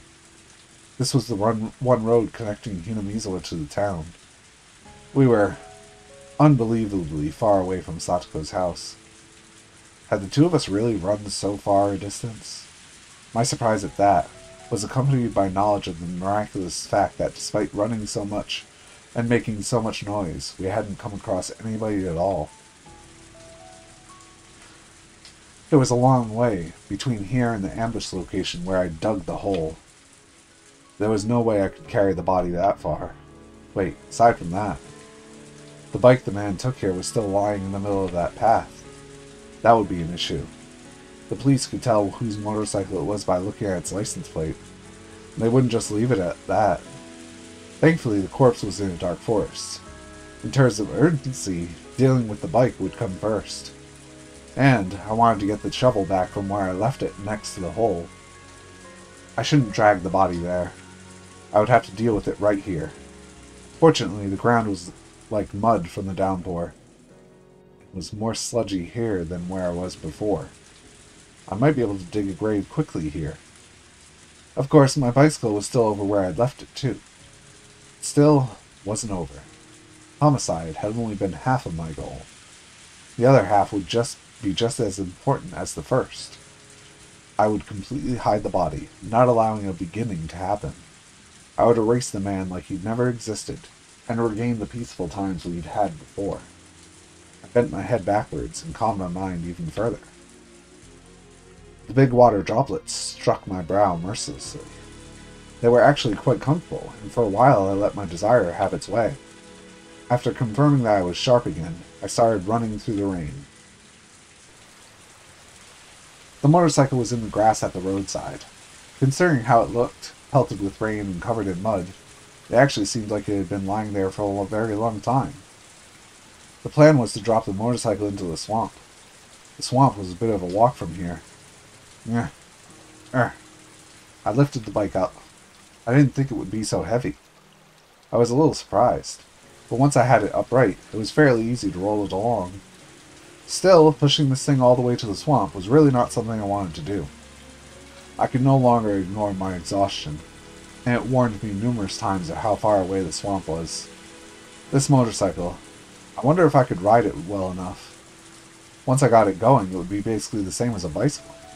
Wouldn't it get me to the swamp quickly? The plan suggested by my exhaustion. The anxiety at getting on a motorcycle for the first time withdrew. I turned the key, and then you just kick this pedal, right? Yeah!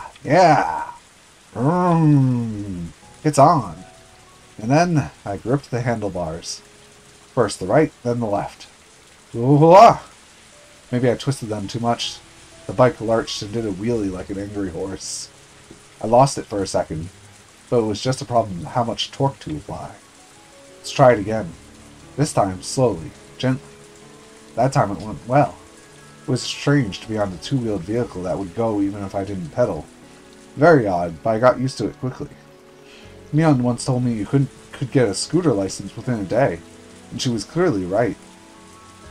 This was pretty easy. I needed to throw the metal bat into the swamp too, but I didn't know how I would pack the bat onto the motorcycle. Without much other choice, I stuffed it into the back of my shirt, feeling like a ninja carrying a katana. If I put the tip down the seat of my pants and hunched it over, it wouldn't fall out. I got back on the bike, and this time got going without any difficulty. I carefully pressed the button labeled light, and a rather strong light came on, illuminating the way forward. I probably really shouldn't have turned it on, but I didn't have any way of seeing at this point, and had zero confidence I could ride through this darkness.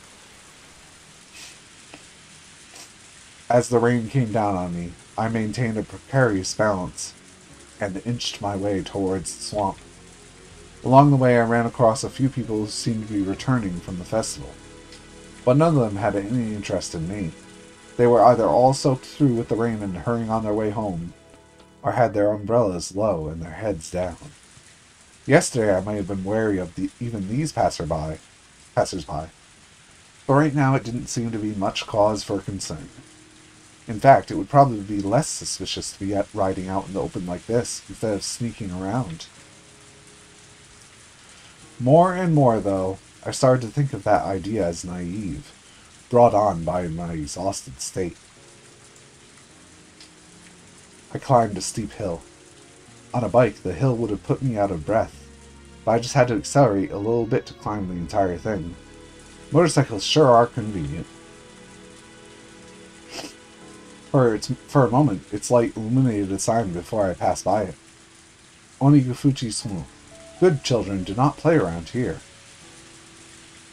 Still, it wasn't like the way to the swamp was cordoned by a metal fence or anything. Parents and teachers would get mad at you if they found out you were playing at the swamp, but some of the bad kids in my class apparently snuck out here sometimes to see the giant crayfish in this place. They talk about how they'd go to the candy swamp shop and buy some pickled squid, then just tie it to a fishing line and throw it, and all the crayfish would come running. Once I got up to the bank, there was a tiny ritual shrine, and traditional ropes on one of the trees. And, as it swallowed the downpour whole, the blackened swamp had waited for me. If I slammed on the accelerator from the cliff-like stop I was on now, the thing would fly straight into the middle of the swamp. I had to be careful not to fall in with it. If I drowned and disappeared, man, what a stupid ghost story that would be.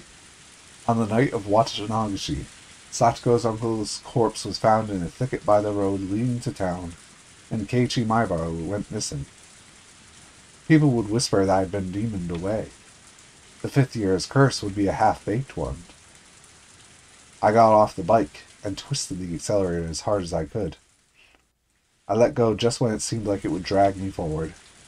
The bike shot off the cliff and was swallowed down into the swamp, leaving a far fainter splash than I had imagined it.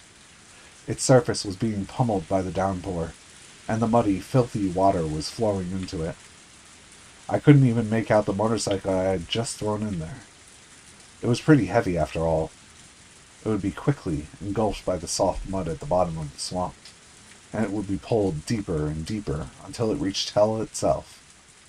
I felt no reluctance whatsoever in throwing the man's motorbike down to the land of the demons, but I did have a tinge of regret when I did it with Sato's bat. The muddy water washed off the gore sticking to it, and it sunk easily. I had sort of shared today's events with Satoshi, so I wanted to give it a quiet place to stay. That's how I felt.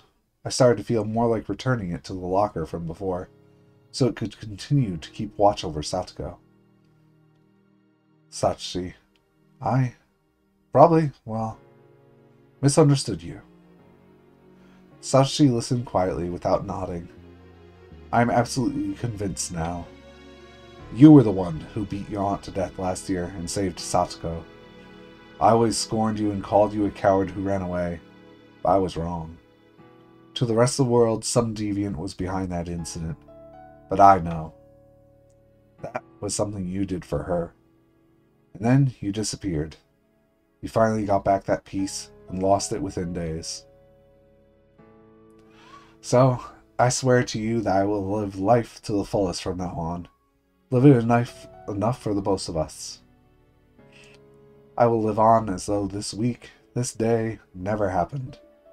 But I will never forget this short time we shared together for as long as I live. I didn't know what expression Satoshi made as he listened, but as someone who had protected the same girl, I felt he had smiled and given me his blessing. And then,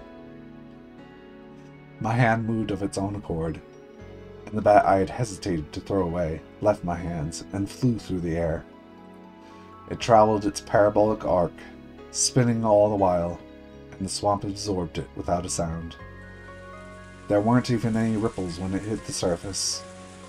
That surface was tempestuous because of the downpour, and the bat was long gone. For a moment, I regretted having thrown it, but I realized that might have been what Satoshi had wanted. You're right. I Still can't let myself give in to emotion just yet. I would return for my shovel, get on my bike, dig a hole to hide the body, and bury it. It seemed like a simple sequence of events, but I felt extremely exhausted. I had to do it all tonight. Satoshi left me with the only advice I needed to finish this up soon, then fell silent for eternity, and disappeared at the bottom of the demon's abyss.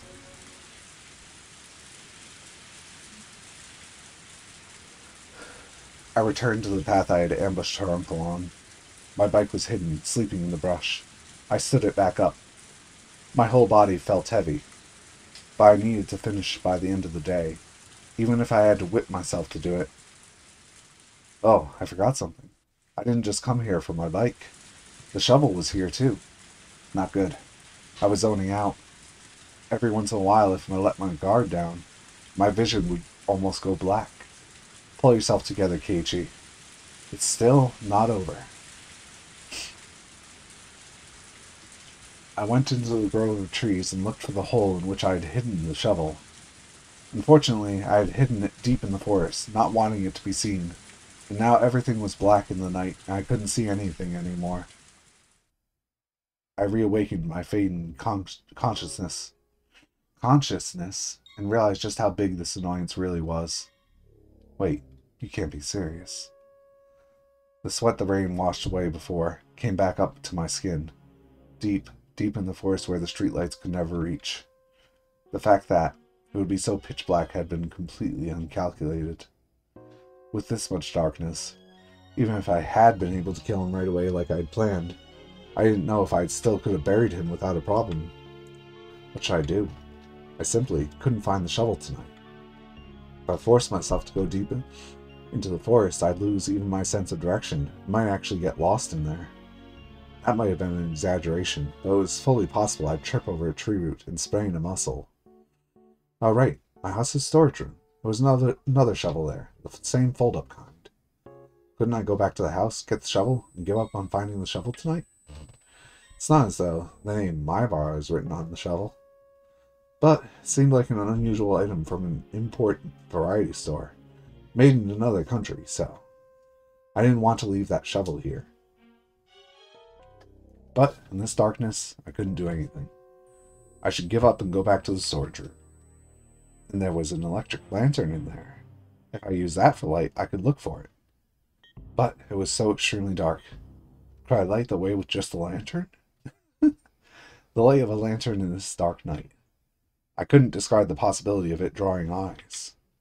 And I doubted if I could find the shovel with the lantern's feeble light. Besides, I'd left the body there for a pretty long time already. My sense of fear, dulled through excessive exhaustion, finally reared its ugly head. Anyway, for now the most important thing was to hide the body. A shovel being found wouldn't be a big deal, but a corpse? If they found that, I'd share the same fate as Satoshi. First, I'd go back to the storage room at home. Then I'd get the lantern. Now that it's gotten this dark, I might still need light to dig a hole for the body too. And I'd get the other shovel. Then I'd deal with the body first thing. Once that was done, I'd come back here, find the shovel, and bring it back. I feel like he's going in circles. I had to do at least that much, but I was so tired. But complaining was getting me nowhere. If I started getting complacent now, everything will have been for naught. At some point I had sat down. I gritted my teeth and endured, lifting my heavy hips. I gotta go blow my nose and feed the cat real quick. I'll be right back.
I'm back. Hopefully my throat is a bit more clear. The night was young. Of all the nights I'd experienced, none had ever been this long. When would it all end? The night was young.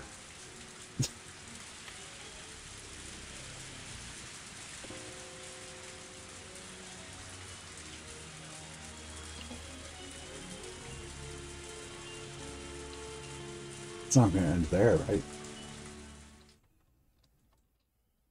Okay, good. The lights at home were dazzlingly bright. Suddenly, they reminded me of how hungry I was. I checked the clock and saw that it was almost 7. Oh wow, it's still early. I thought for sure it was 2 or 3 in the morning already. I was surprised at how messed up my biological clock had gotten just from one night. There was a warm light coming from the curtains in the living room window. The worlds between here and what was beyond those curtains were so different. If only that man hadn't shown up, I would have been in that light. I'd still be excited from the festival. I'd be talking to my parents about how much fun I had with all my friends. And then, even though they made a hot meal for me, I would have eaten way too much at the stalls, barely eaten any of it, and gone back to my room. No doubt I'd crawl into my futon and easily let myself fall asleep. Right now it's completely different. There wasn't a single ember of warmth from those weak street lights. Right now I was unconnected to any time spent with my family, and there was neither warm food nor the time to allow myself to sleep. My body exposed to the cold rain, I knew that I had simply had to spur myself on to accomplish what I must. I realized how timid, how cowardly I was becoming. For what reason did I need to kill someone, even if it felt this terrible? I'd lost sight of my purpose. I selected the fastest, most fundamental way of saving Satoko, and executed it without hesitation. That man was dead. He was gone. He would never, ever hurt Satoko again. We all thought frantically for days on end about Satoko's problem, and finally, with no options, we gave up, and I had solved it in one night. By myself, without anyone's help. Right about now, Satoko would be making dinner for her uncle, despite not knowing when he'd return, and she might be spending the night trembling in fear whether he'd yell at her for how it tasted. But her uncle wouldn't come home.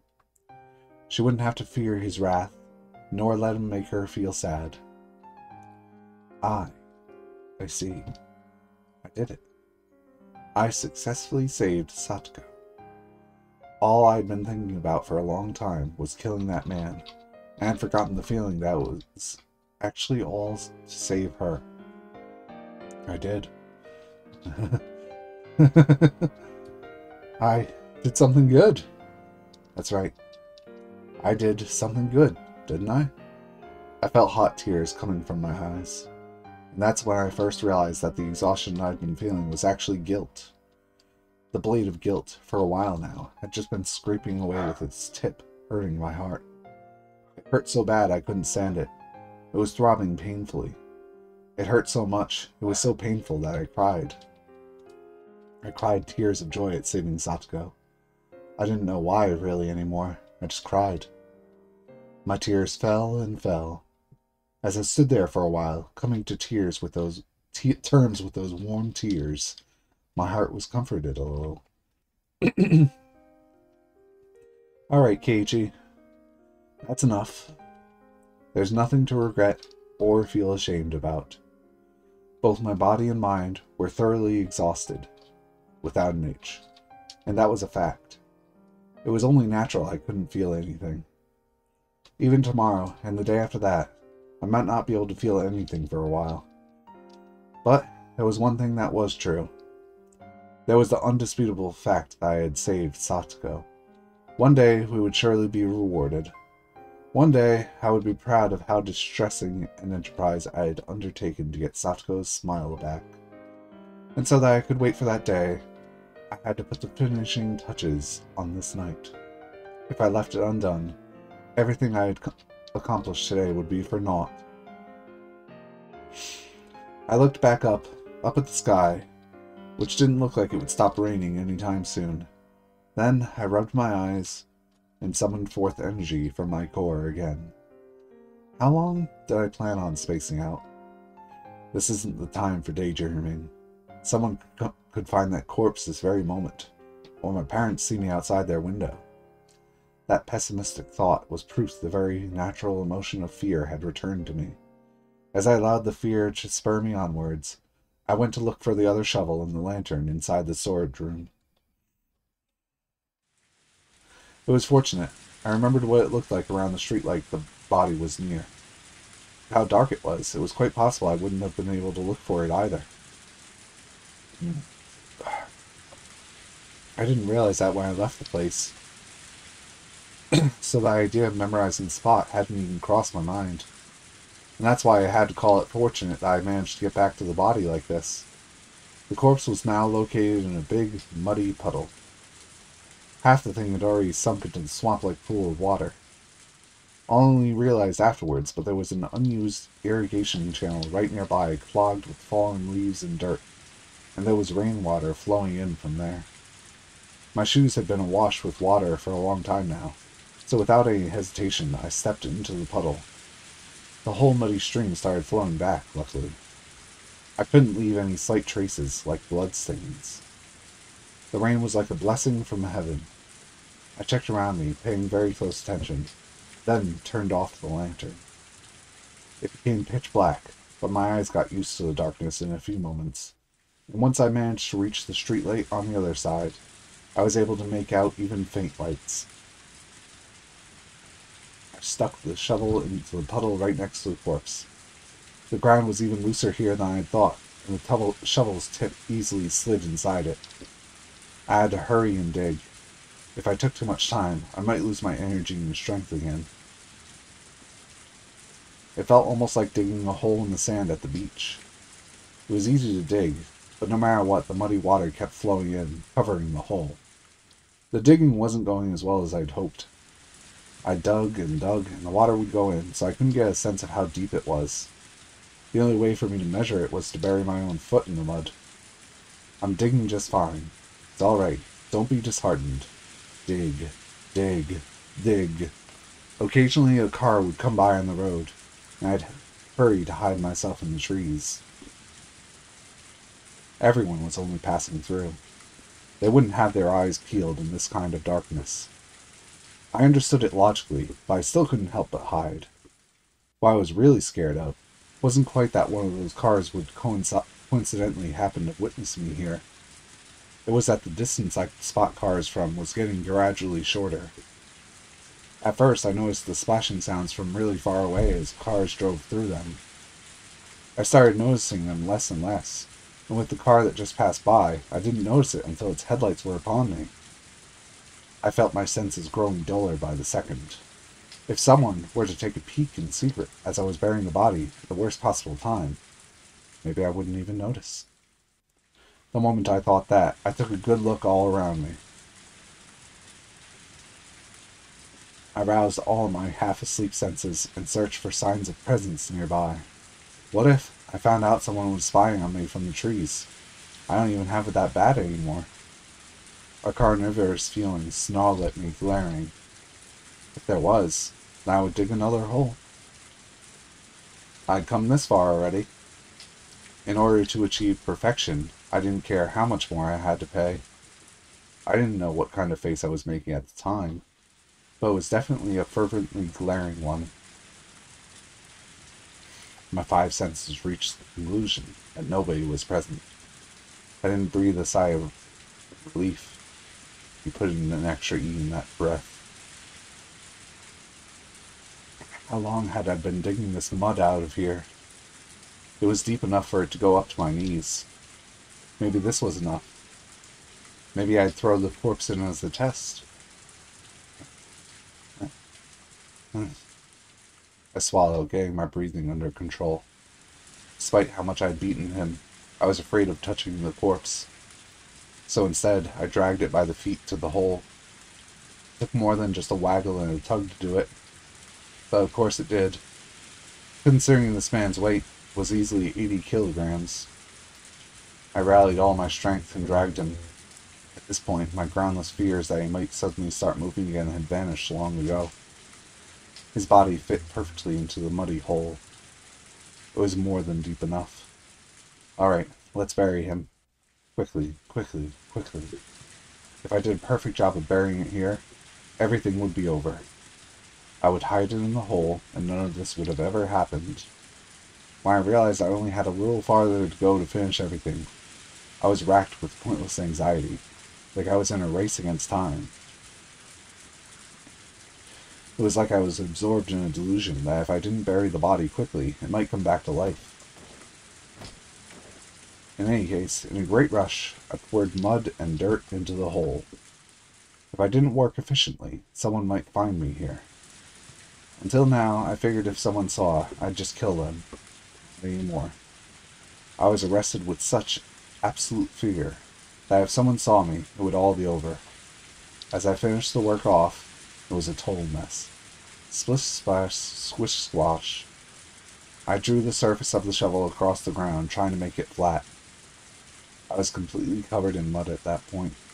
The rain washed the mud off my body, but not off my now blackened clothing. My body and mind were caked with panic, with fear, with rain, and sweat, and mud. My shoulders heaving, I threw down the shovel and sat down in the mud. I was so exhausted that I wanted to lie down right here and sleep. It was over. This time. For real. It was over. The man was now in the bottom of the wet dirt. Right this moment, there were traces that this place had been dug up, but the rain and flowing muddy water would completely cover it all within moments. Yes. It was over. I did it. I did it. I did it. You motherfucker!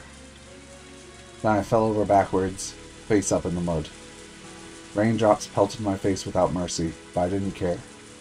After staying there for a while, resting my mind, I got up again. It was over. I left that shovel over there, so let's go home. You already buried the whole thing. So now it's like it never happened. It never happened, so there's no reason for me to stay out here and get rained on. I wobbled to my feet. I wouldn't use the shovel anymore. I considered disassembling it, but I didn't have the strength in my absolute exhaustion. I didn't really need to take it apart anyway. Dragging the shovel behind me, I headed towards the light. I stood up my bike. It had been lying in the grass by the road. I didn't know how I was going to get the still assembled shovel into the front basket. I put the shovel down the back of my shirt like I'd done with the baseball bat. Unlike the bat, the corner of it was on my back, making it very painful. Plus, if I relaxed my posture even a little, it would fall out behind me. I ended up having to carry the shovel in my left hand and ride my bike using only my right hand. Not only was I in a state of total exhaustion, this was a downpour. One hand on the handlebars. I was swaying to and fro like a drunk. But I didn't care. Even swaying like this, I got a little closer to home every time I pedaled. I saw two lights swaying slowly in front of me. A car was approaching. Oh no, I need to get out of the way. From far away in the shadows of the darkness, a car appeared. Its dazzling lights washed over me. The driver made a short honk of the horn to inform me I was in the middle of the road. I have to get out of the way. I kept telling myself that, but not only was I riding one-handed, I was exhausted, so I couldn't do anything. Wobble, wobble, wobble, wobble. I meandered about, not going to the right or to the left.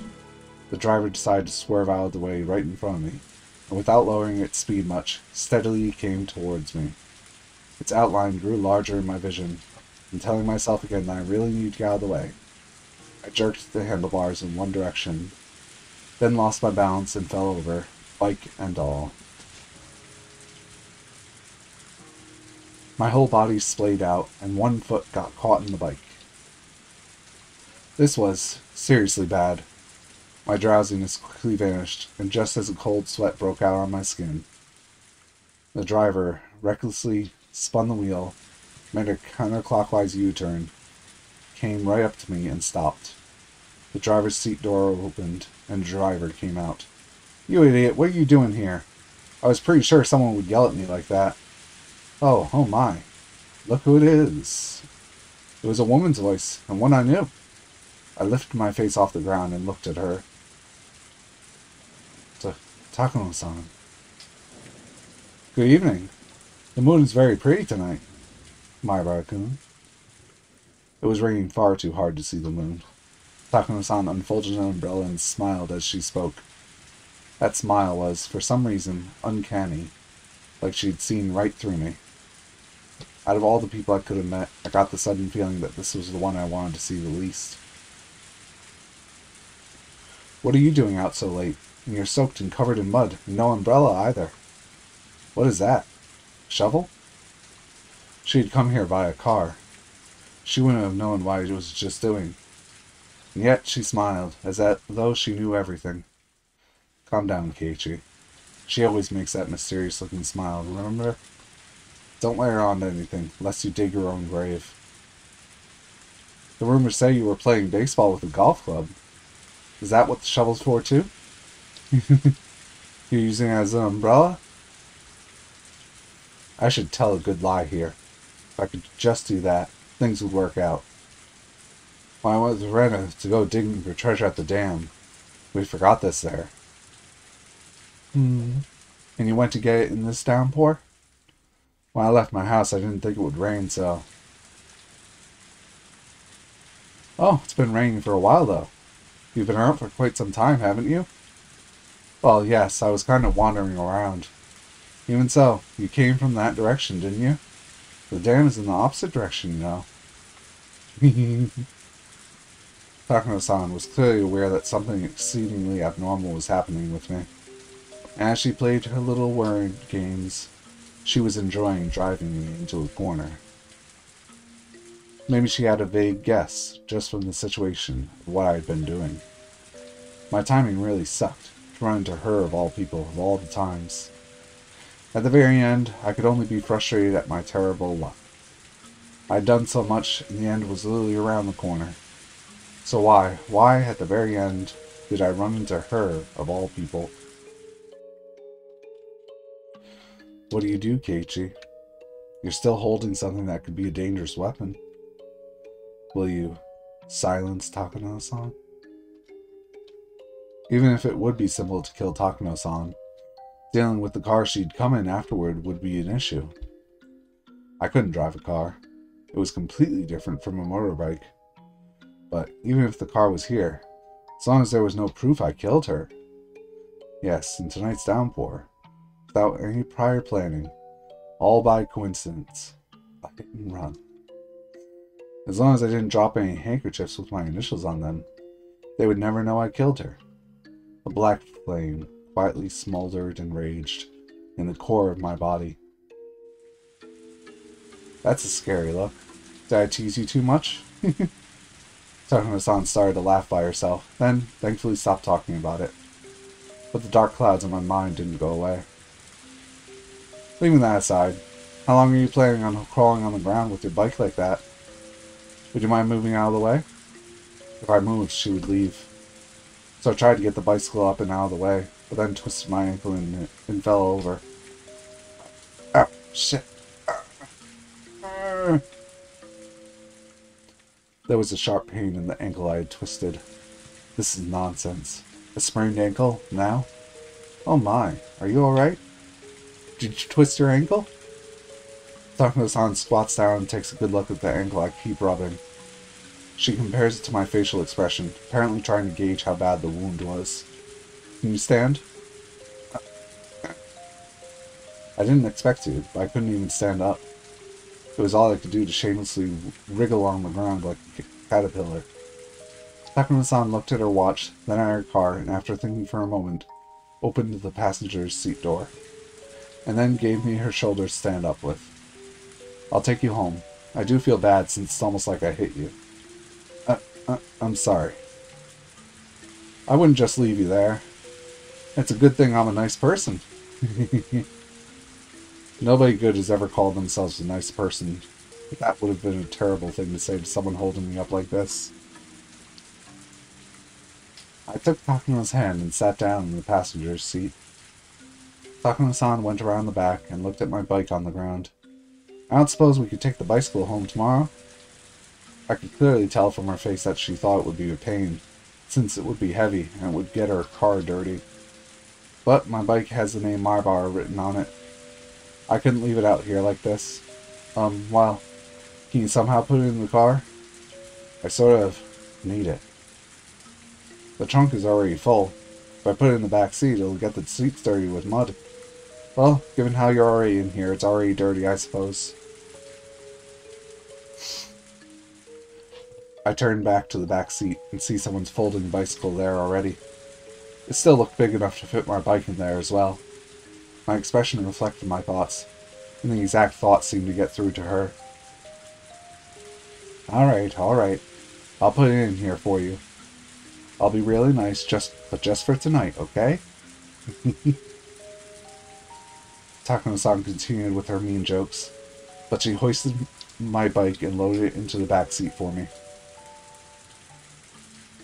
The mean jokes were one thing, but couldn't she do something about that eerie smile of hers? And even more importantly, than the bike, I didn't want to leave the shovel here. The shovel could be directly connected to the buried body and to me. Sorry to ask another favor, but could you get my shovel too? Takuma-san gave me a clearly dubious expression. Your shovel? That's fine with me. Is it important? The more I talk, the worse it gets for me. That's how I felt, so I didn't force myself to answer her. Eventually, outlasted by my silence, Takuma-san gave a short shrug and sighed. Alright, I understand. You need your shovel, alright? You don't need to make such a mean face. Takuma-san brought over the shovel that was lying in the middle of the road. I clutched it like I'd never let go of it again. Takuma-san watched me with a puzzled look. Okay, let's be off. Moirder-kun, you live at the Moirder Mansion, don't you? Why does everyone call my house the Moirder Mansion? Because it's actually a mansion. It must be nice to be rich. As she spoke, Takuma-san pulled the handbrake and stepped on the gas. After making a skillful U-turn using the shoulder of the road, she steadily increased in speed. From the rear-view mirror, that accursed place seemed to melt into the darkness. Reed? Huh? I'm sorry, I didn't quite hear you. What was that? Takuma-san suddenly tried to say something to me, but thoughtlessly I didn't catch it. Looking ahead, Takuma-san said the same thing one more time. The body. How well was it buried? I thought my heart might beat out of my chest, but I didn't let it show. But my lungs were squeezed tight, and I couldn't breathe. What are you talking about? When burying bodies in mountains like these, you have to bury it fairly deep because wild dogs will often smell the corpse and dig it out. Some human bone a wild dog brings back in its mouth leads to an incident being uncovered. The police head out to a stretch of mountains. It actually happens pretty often, you know?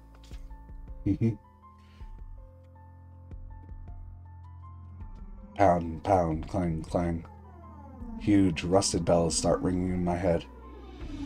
Had I buried it so deep that I could say it absolutely wouldn't be found? The answer was no. I was in such a rush to bury him and get it over with that I couldn't deny having possibly buried it too close to the surface. No, wait. That's not... Wait. Anyway. This woman, how does she know? She had just passed by here in her car by coincidence. And we ran into each other by coincidence. If she had been watching the entire thing from the trees, and once I left, she came back in her car? It didn't make logical sense. So then why? Keiichi. That's it. You need to kill her.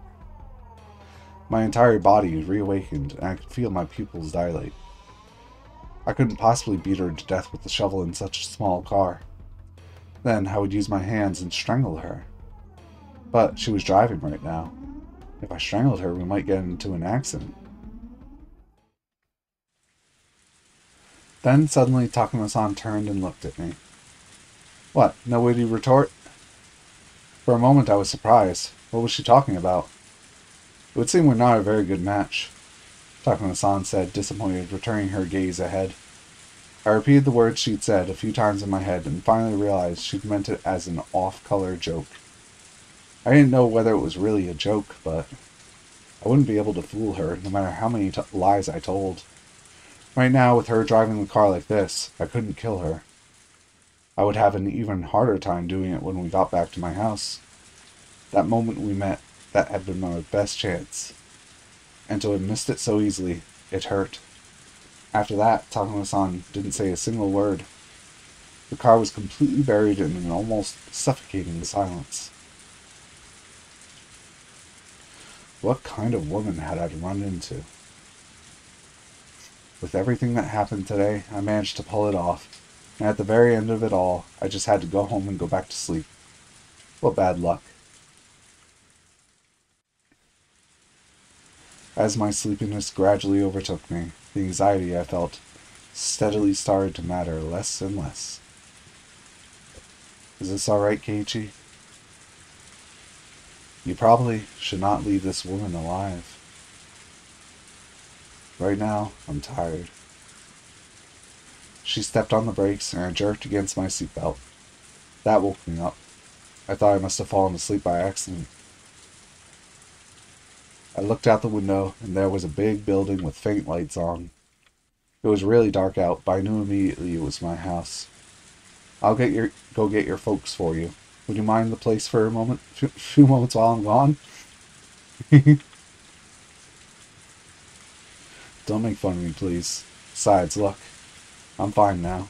I can walk by myself. Oh my, you were in such pain before that you had to get me to carry you. Did you just want a pretty lady to be nice to you? As Takuma-san spoke, she left the car and opened up her umbrella. The sound of falling raindrops was fierce, as always. I carefully reached down and rubbed the ankle I'd twisted. There was still some pain and a little weirdness, but they weren't that bad anymore. Rather than being happy about how light the wound was, I first regretted this whole thing. If I hadn't twisted my ankle, I could have still taken the option of killing Takuma-san right then and there. There probably wasn't much doubt that Takuma-san was convinced I was involved in some sort of crime. If she knew about everything happening with Satsuko, then she might have even guessed I'd killed somebody. Click, click. Takuma-san opened the passenger side door for me. You sure you don't need my shoulders? I wouldn't mind doing it for you again. I ignored her again, and answered by getting out of the car by myself. The rain was still pretty intense. I got my bicycle out of the back seat. I was a bit curious who the other bike belonged to. That didn't matter right now. I let Takuma-san hold the umbrella over me, then pushed my bicycle up to the front door. Thank you very much. I'll be fine now. My ankle hurt so much earlier, and it still did, but it aggravated me that it hadn't even been that bad. It was really seriously terrible luck. Alright, I will be leaving then. Keep it a secret that we had a nice evening drive together by ourselves, okay? Especially from Jiro-san. Jiro-san? Oh, she meant Tomotaki-san. I suppose she calls him by his first name. His full name must be Jiro Tomotaki then. And then the other bike, the folding one in the back seat that I didn't care about at first, suddenly came to mind. Hey, excuse me, you're from Hinamizawa, right? On the day before yesterday, as I walked near the dam half-asleep, Tomitaki-san had talked to me. And the bicycle he'd been riding, it was...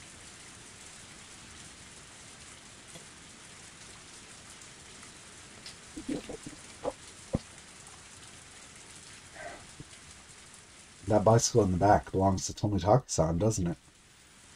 Takuma-san's eyes, I think they sharpened for a moment. And why do you think that? I saw it when I met him before. The frame stood out to me.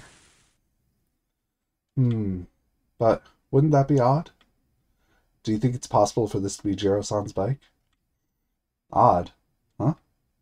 Takuma-san, her hair elegantly fluttering, peers into my eyes. Well, there are no bed and breakfasts in Himizuo, are there? Jiro-san would need to be staying in town. Is that so? Well, I guess that's right, huh? You can't really walk from town to Himizuo, can you? And there are no buses either. You at least need a bicycle. She didn't need to tell me that. That's why Jiro-san was riding a bike. For Jiro-san's bicycle to be stowed in my car, and him not in there. That would be strange, wouldn't it? It would mean Jiro-san was in Hinamizawa without a bike. I'd have to have left Jiro-san somewhere and put his bike in the car, wouldn't I? It wouldn't make sense. As she spoke, Takuma-san made eyes like a hawk. Unfortunately, I didn't really understand what was so odd. What about that is odd? Aren't you and Tobinaka-san friends? I don't really think it would be strange for there to be some reason you had his bicycle in your car. But it would be. What I mean is, Jiro-san and his bicycle being in different places in Hinamizawa wouldn't make sense. And for those reasons, it means this bicycle can't be his. Do you understand now? Takuma-san's roundabout way of talking was hard to comprehend. But that eeriness I could feel, that vague dreadfulness, I didn't like it at all. But the most wild, instinctive part of me warned me not to pry. That's my bicycle. Jiro-san picked it out for me, though, so I can't deny that it looks like... Ah, I see now. I thought it looked similar. You and I never saw each other tonight. Now she was talking about something completely different. What are you talking about? You and I never saw each other tonight. I stayed there, not knowing what to say, and Takuma-san repeated her eerie, succinct phrase to me again. You and I never met this night. You and I never saw each other tonight. Something cold and unpleasant crawled up my spine. I knew, because I'd killed a person with my own hands before. Before I came to the conclusion that I only had one chance to beat this woman to death to keep her quiet, and I couldn't hesitate, so I could tell that she'd arrived at the very same conclusion. My instinct warns me again. I wish I'd never met this woman. The faint sense, like a rotten smell, drifting from this woman, was no doubt the exact same sense that I was giving off right now. That very peculiar aspiration, the lack of uncertainty at taking a human's life for a purpose. The one that only those who had risen above everything had. Actually, maybe I should have called it a nausea. It meant, and I didn't know how to explain this very well, but Takuma-san was the same as me. In other words, someone who shouldn't have been here. Someone I couldn't have let anybody know was here. Someone who nobody would have wanted to see. And now that we had, we could calmly pretend as though we never met. Yes. Which meant that, just like I wanted nothing else to do with her, she didn't want anything to do with me either. And she, too, wanted to make it so that we'd never met. Both of us wished for the same thing. Our desires were the same, which meant Takuma-san's suggestion was extremely practical, and I couldn't outright refuse. If that's fine with you, then sure, whatever. You and I didn't meet this night. You're right. That would be best for you too, wouldn't it? Why do you think that?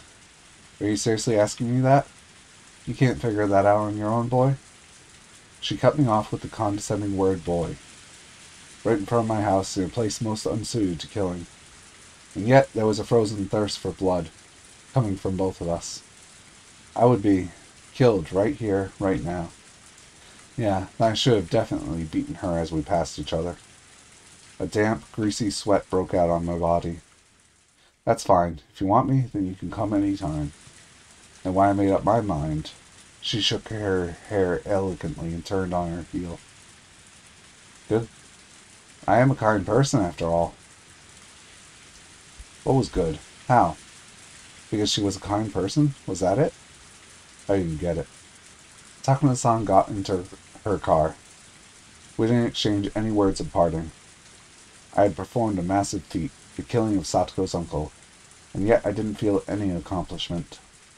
On the holy night of Oishiro-sama's curse, on which the taking of another's life was allowed. On the terribly rainy night when the demons wandered, as agents of Oishiro-sama's will. The demons were never supposed to meet, but suddenly they did. The demons parted ways triumphantly. There was no reason for them to fight. Both their objectives had already been accomplished. With the rain hitting me like a waterfall, my eyes met with Takuma-san's through the car window. The female demon, her mouth twisted into a distorted, fearless smile. It was too late to kill her. Far too late. That first moment, the very first moment we saw each other, had been my best chance. And now that we had parted like this, I was acutely aware of it. I should not have let her live. She beeped her horn quickly, then her car drove away into the deluge. The one woman who knew what really happened tonight disappeared into the dark. As long as she was alive, this night would never really end. Just get into an accident, I thought to myself. In this downpour, slip on some mud or something, fly face first into a tree, and die. That wasn't a delusion, a wild flight of fantasy. It was an earnest wish. Yes, it was a command. Die. Die. And keep your mouth shut for eternity. Because I have no doubt you're wishing for me to die all the same. My curse upon her faded emptily as Takuma-san's taillights disappeared into the utter darkness. Her car's lights were completely out of sight now. Even the sound of the engine faded into the sound of the heavy rain and was inaudible now. I too turned on my heel, to draw the curtains on this insane night, to open my front door and end it all. I began walking towards the front door. I was covered in mud, and I made a squishing sound with every step I took. Squish, squish. Don't worry, Keiichi. Squish, squish. She'll die. Squish, squish. Her end will be as miserable as she is. I'll throw her into some flames alive and let her dance until she's burned to a crisp. Hey, that's referencing the previous death. I'll burn her to ashes in the fires of hell itself, until she's roasted as much as she deserves. I wish. I really do.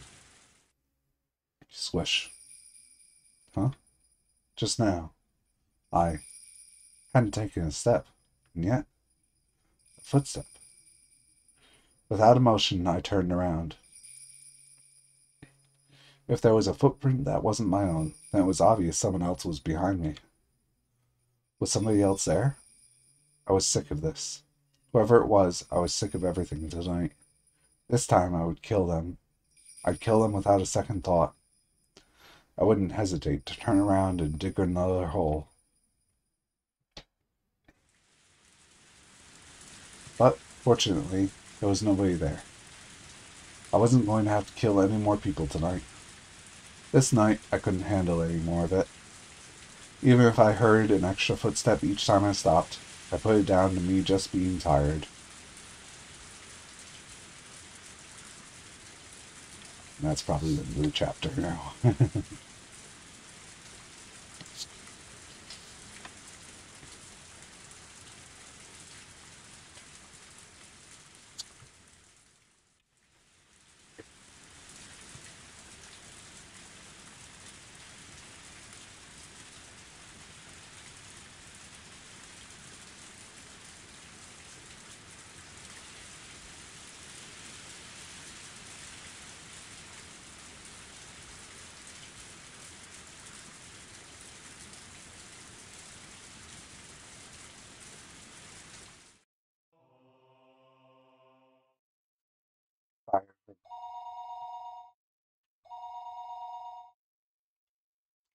Hello. Do you need the hospital or the fire department? Or the fire department. Is there a fire or some other accident? Please speak slowly and calmly. I think it's a fire. This is the rest area on the highway. I can see a ton of fire and smoke coming from the mountains behind us. Nobody goes back there, so I don't know why anything got lit on fire. Anyway, I figured I should let you know. It could turn into a forest fire. I understand. I need to know exactly where you are, so please tell me your name, a phone number we can use to get in touch with you, and the exact location of the fire. Notice from the fire department headquarters. We have a report of a suspicious fire on the western slopes of the mountain. Given its distance from the road, it could be a couple's bonfire or someone unlawfully burning trash. The location is deep in the woods. No homes in the area, but the fire could spread. Immediately go to the site to verify. Is this the fire station? This is the District Fire Department branch. We arrived moments ago at the reported area. Fire confirmed to be a burning oil drum left in the mountains. The fire is calming, and there's no chance it will spread. And, well, in the oil drum, I think it might be a person. Like, a person burned with kerosene or something. Well, I think maybe we should get the police over here. There's no mistaking it. This is a person. Eee!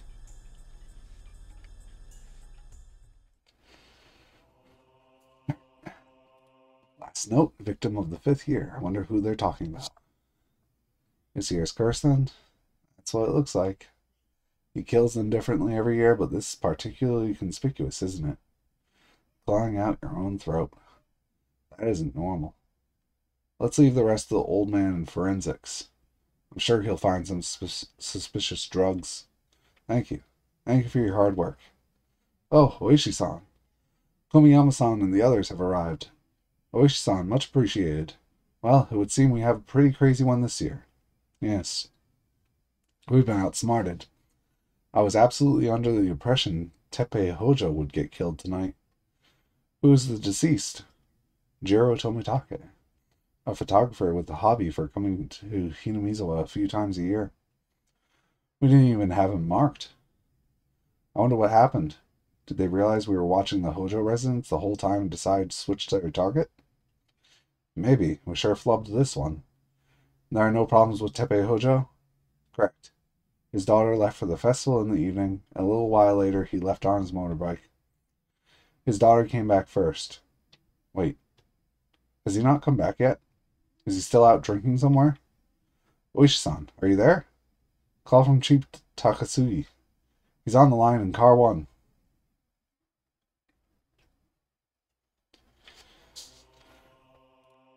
So now we have 3 deaths this year in this chapter. And that's where we'll end off. Oh wait, that's not where I want to save. I want to save in the next spot. Yep, right here is where I want to save. There we go. So I'll end it here for today. I don't know what I'm doing on Tuesday yet, but it'll be something. And then we'll continue this on Saturday at noon as usual. You'll have a good rest of your day or night. Bye-bye.